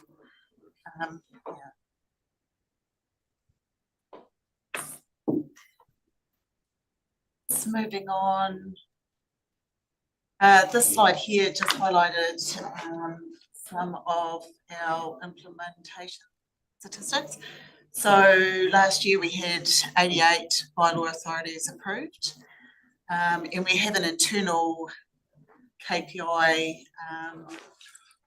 try and approve these within 20 working days, and 93% of those applications was done within that time frame. During that time, we also had 10 bylaw breaches which were investigated and resolved, and we also co-designed 4 bylaw management plans with Whakatane District Council Open Spaces, Fonterra and Te Internal. A big focus for us is bylaws awareness. We've implemented a number of things through our comms team. One thing we have been doing is more face-to-face and mail outs. So we have been going to local real estate agents, lawyers, to their team meetings and presenting on the bylaws. So the next couple of slides, I'm going to hand over to Hemi. He's going to talk around his work with the Kokahina Urupa. Kia tātou, councillors. So yeah, I've been running this bit of work for the last few years. So as per the paper and agenda, the Kokahina Urupa is pretty much the only site of concern for us. So that's where we've focused our attention. And yeah, I just wanted to say a few key points before I talk to the slide, if that's okay. So given the tapu nature of the site, we've determined that a sensitive approach has been appropriate to gradually build trust, dialogue and understanding. It's worth noting that the Urupa predates the Stop Bank by at least 30 years. Tapu members are inherently nervous about engaging with government and entering into any agreement. So you've got that context. Most of you were bylaw review process and the whole tangata whenua feedback through that thing. So that's how this component of the bylaw came along. I think Councillor Iti might have championed it. So anyway, we've had a whole heap of geotech work done here over which followed the consultation and risk analysis process. The geotech work has been peer reviewed as described in the report. And I'm not sure how clearly you can read it in your reports, but that picture on the left kind of summarises the situation. The area in green called the Upper Urupa, the recommendation there is that it can continue to be used essentially without mitigation, other than the fact that the recommendation is don't dig a grave if the river's in big flood. And if you do, make sure you backfill it really quick. It's that simple. And I guess that's great because that simplifies things with the hapu. And that conclusion was came to after significant, obviously, geotech testing and soil profiling and seepage modelling. Another recommendation is the red area that shouldn't be used, essentially. And the reason for that is with the fault and the Edgecombe earthquake, that lower Urupa so the ground level in the upper Urupa is about Motariki 8 metres, whereas on the western edge of the lower Urupa, it's about 6.5 metres, so about 1.5 metres lower. And then as you get out into that overlay area, it drops down to around 6. So there's about a 2 metre height differential between the upper and where the overlay. While we're getting the work done, we thought, well, why don't we get some work done on these areas around? So we talked to the hapu and said, oh, we might want to go there or we might want to go there. So that's why we tested those extensions. And is that those areas can be used essentially like the upper area. I guess the key thing moving forward is building the overlay. So that's more there to protect Stopbank and the Urupa, given the height differential in the land. The chances of heave and failure are much higher there, as I'm sure you can imagine, with the ground being a lot lower. So, yep, the one on the right there is what it will look like once that's built. So in that triangle there between Te Tiko Road and the Stopbank, to build that area up, and that means that when the river's in flood and you've got the hydraulic pressure trying to push through and heave, that the ground's going to hold. So that's essentially that one. And I just did want to point out that we have got some sort of different types of conversations going with some hapu. This is the hapu out at Puropuro, Rangatawa Marae. So left-hand picture, you can just see a bit of old sort of wetland, which is the redundant river channel. And on the right, what that is zoomed in on the river channel showing spot height survey locations. So I've just put that up just to demonstrate that we're doing some work in that area to enhance that wetland. And that's being partly driven by the hapu there.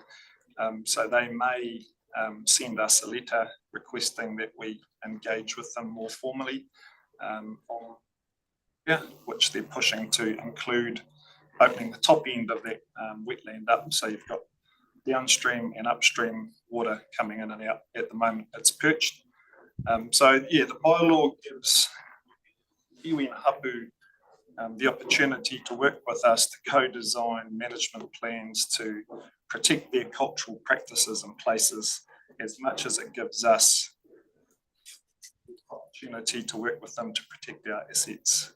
So that kind of work's going on too.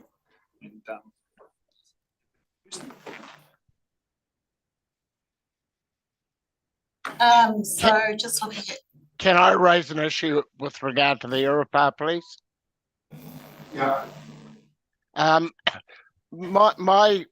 was the chair of the hearing that did the flood mitigation, and we left the Urupa floating, asking staff to work with iwi to get a amenable outcome, recognising that the experience in the Wairoa River where an Urupa was not protected and actually the bodies started washing, it got eroded and bodies disappeared is not something that anybody wants to see happen.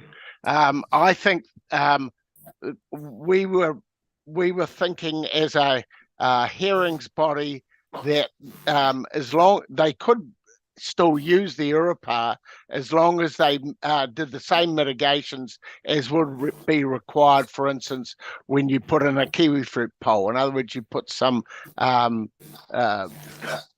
supporting structures around, whether it's gravel or whatever it is, but you actually use the same methodology. And it sounds to me, I'm really disappointed to see that you've got this far down the track. That hearing was done in 2016, I think, and we recommended a way forward without being dictatorial, recognising that iwi needed to have time to come to what would be a pragmatic solution. So we weren't trying to, that Urupā, this particular one is at risk because of the earthquake and the lowering of the land.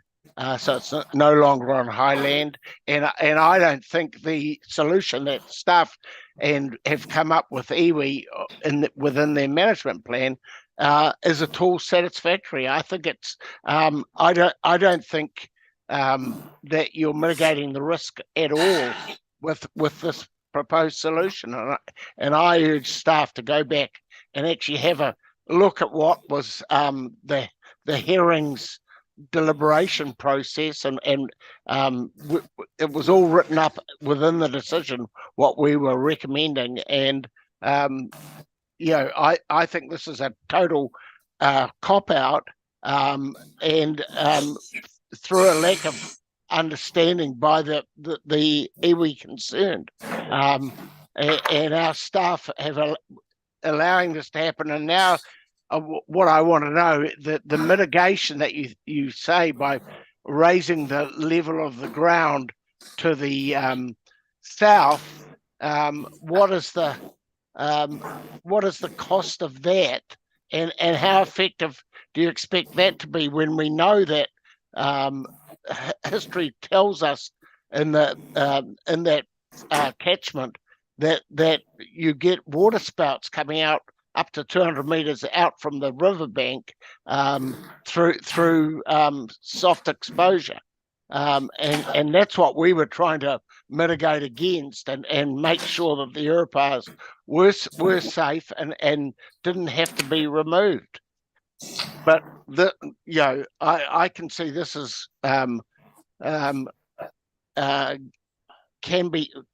could end up being a disaster in the future if we don't take a more pragmatic and realistic approach to it.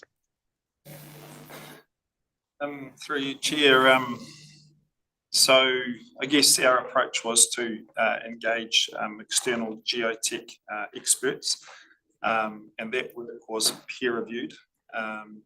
Just to give you a bit of an idea about the height differentials, in the river adjacent to the Upper Urupā area, and the design flood, which is the 100-year flood with 2130 climate change included, the river is 500 mils above ground level. So we're not talking a huge height differential. So then the seepage pressures aren't actually as big as you might think in that location. And then with the modelling, lots of different scenarios were tested in terms of the soil profiles, and a very conservative modelling was done, and so that led the geotech expert to the conclusion that essentially no to very low seepage risk, to the point where it was her professional judgment that no other mitigation is required there other than making sure it's filled.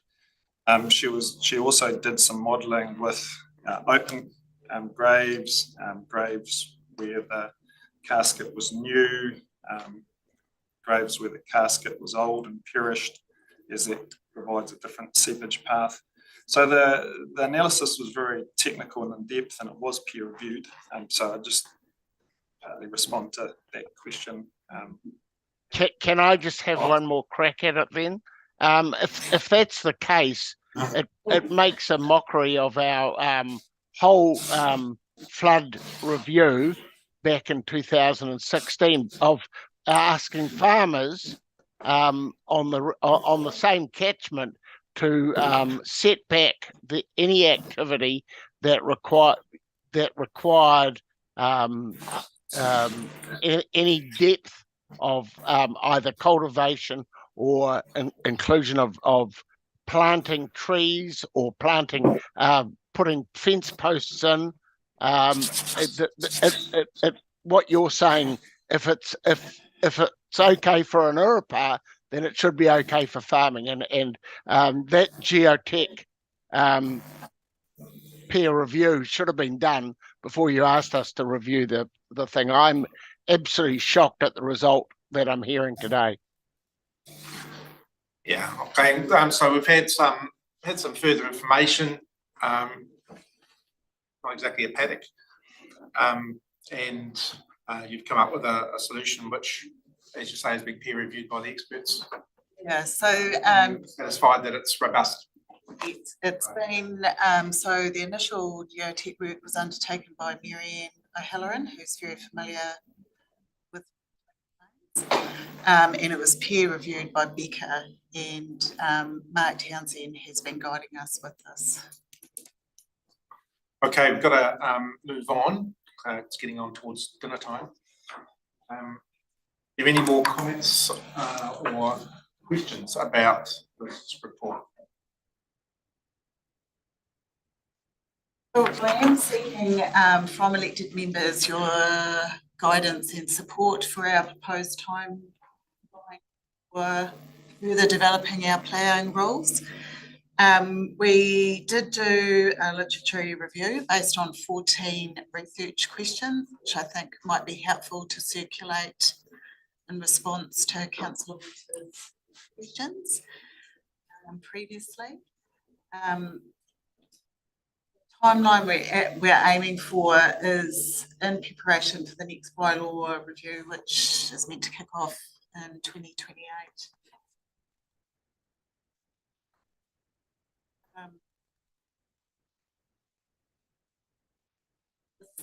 These pictures here show the ploughing pen with that compacted soil depth.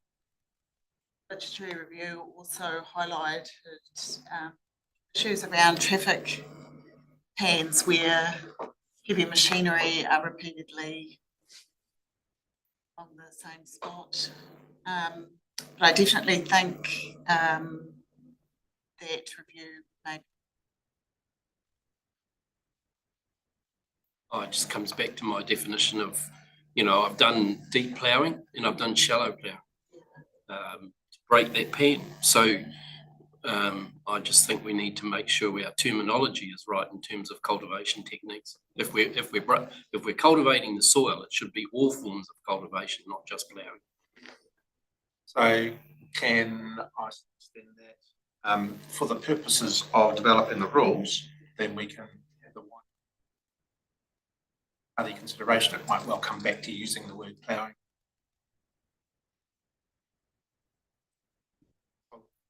Yep. So resolution at the moment uses the word ploughing.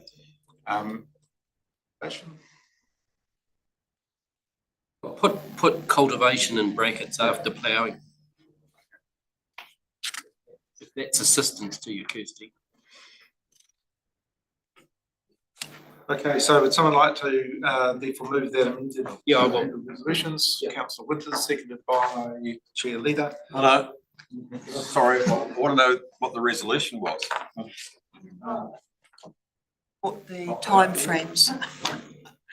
So underneath the key actions and proposed timeline, that is what we're proposing to do before the next. Page 205. So my commentary is, I understand where Councillor Winters is coming from. This is not a prescriptive outcome here. There are multiple examples in the catchment where drains have to be desilted the burden has to be tipped over onto the landward side of the stop bank.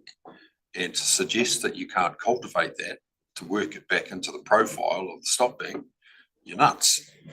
Yeah, there has always got to be exceptions to a very strict rule, and that's all I'm saying. That the rivers and drainage people need to be the ultimate determinants in terms of what's appropriate in the circumstances. How you put that into a resolution, I don't really care, but that's what's going to happen, isn't it? Yeah, that's the work we're trying to, like, we definitely don't want to stop any practice. We want to minimise any formation of ploughing pens. And it is based on the type of soil which varies along the section of the riverbank. One of the suggestions that came out of that review is maybe looking at doing like a, I can't remember the wording, but like a decision flow chart to guide any, if we need to implement particular rules, for example, not doing the full ploughing, but doing minimal till. But as an example, Christine, Chair, I mean, in 2011, when you had the Hydro Road stop bank blowout, none of it was cultivated. This was essentially a function of the geology, which was essentially a whole lot of pumice type soils overlaid with them, and it popped out through old stumps that are prevalent in the whole Rangitaiki Plains, because that's what it was. It was an old stump, and the water travels under the ground. It goes up in the least resistance, and that wasn't 10 metres. That was 30 or 40, wasn't it? And 11 it was quite a long way. Yeah, I can't quite remember the. Correct. Carry on. The thing is, this is about proving the development, the timeline for the development of the ploughing rules. We're not saying, yep, this is finished. I would like to move forward.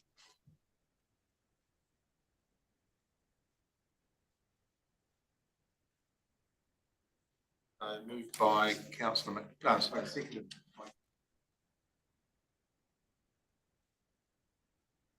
Discussion.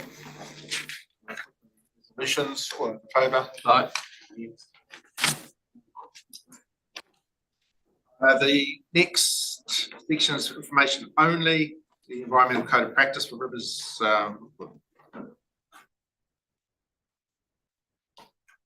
Managed maintenance. Moved by Chair Leader, seconded by Councillor Shirley. All in favour?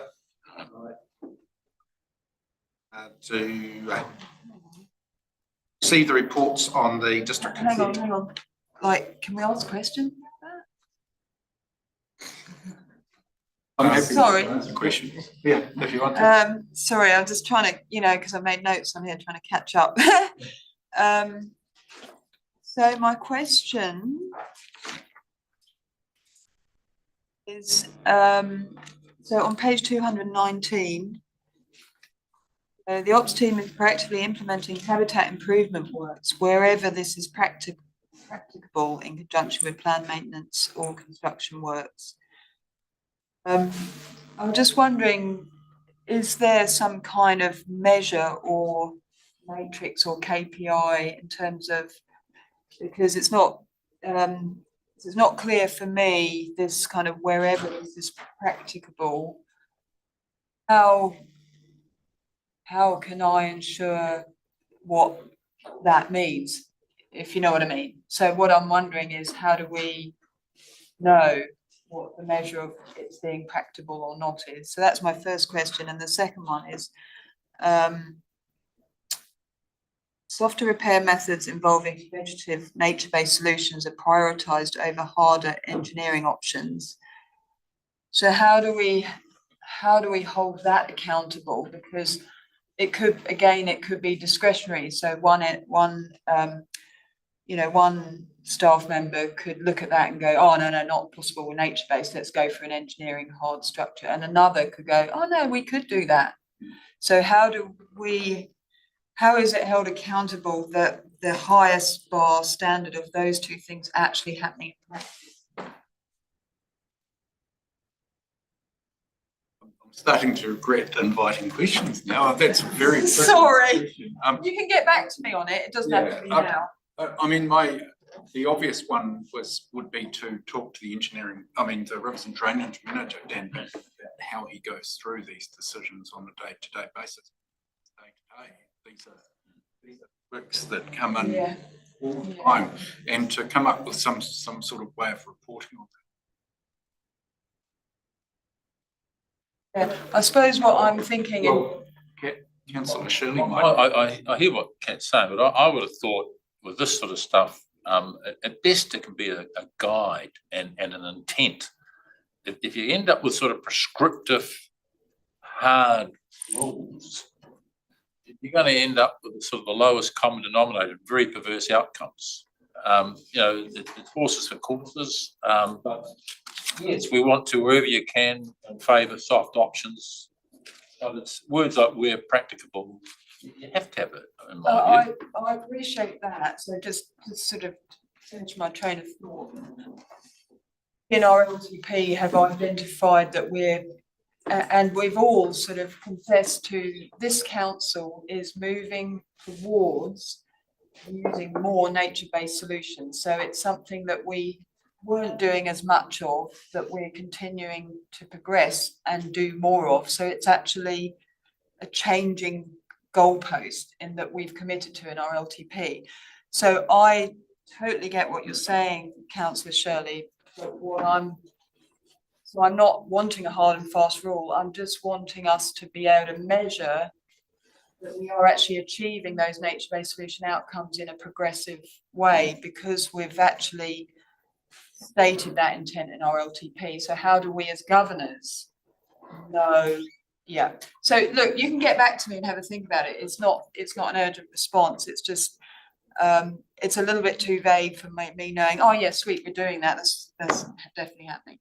We'll come up with something for you, Councillor.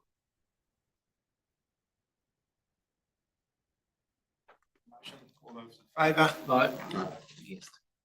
And come to the district consent applications on page 225.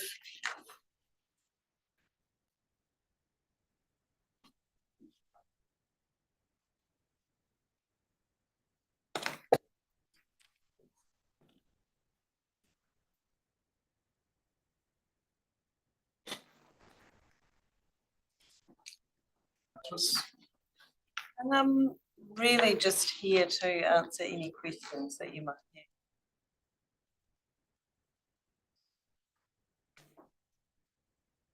have. Got to follow my notes, so apologies. I'm just sort of so on page 228 of our report, there's a bullet point that says half the total responses provided on district consent applications included contaminated land advice as per agreed protocols. Wasn't clear. Does that mean that approximately half of them were actually contaminated, or it's just that advice was given and they weren't necessarily actually contaminated? Pam.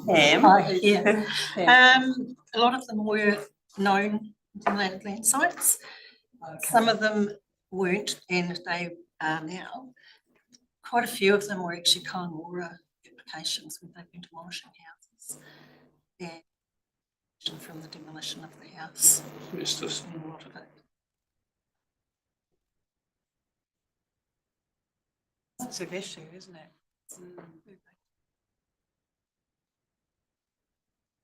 Questions, comments? Someone like to move that the report be received? Councillor Shirley, second to Councillor McMillan. Yes, you're sitting up. So that brings us to the close of the meeting. Do we have any general questions? So, Chair, thanks. I just wanted to raise, seeing we finished the meeting, this paper that was put on your table. As the meeting or finish the meeting? Sorry. Part of the meeting, general business part of the meeting. Yeah, okay. Okay. So, I mean, this didn't get discussed, but some of the questions that were alluded to in terms of the discussion regarding the monitors that were in the urban area came about because of the community's concerns about this issue here. And Jane Imunger, who was here, he has put a truckload of time and effort into doing all the sampling work to satisfy the community that in many people, in some people's views, it was the industrial activity at the port and associated things that were causing all this problem.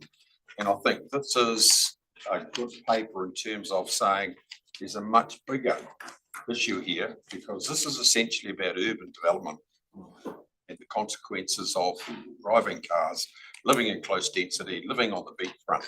So, yeah, I was a bit surprised that some of this didn't get raised, but that, all that urban monitoring data outside, as Councillor Winters said, the outside the airshed. outside the airshed came about as a consequence of this. Jane Imunger's work in doing this. First I've seen of it, Doug, so yeah, this is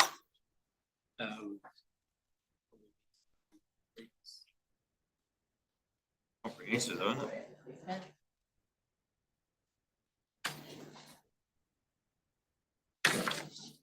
big time reading. Okay, so thanks for highlighting. And so we'll close the meeting now. Much available.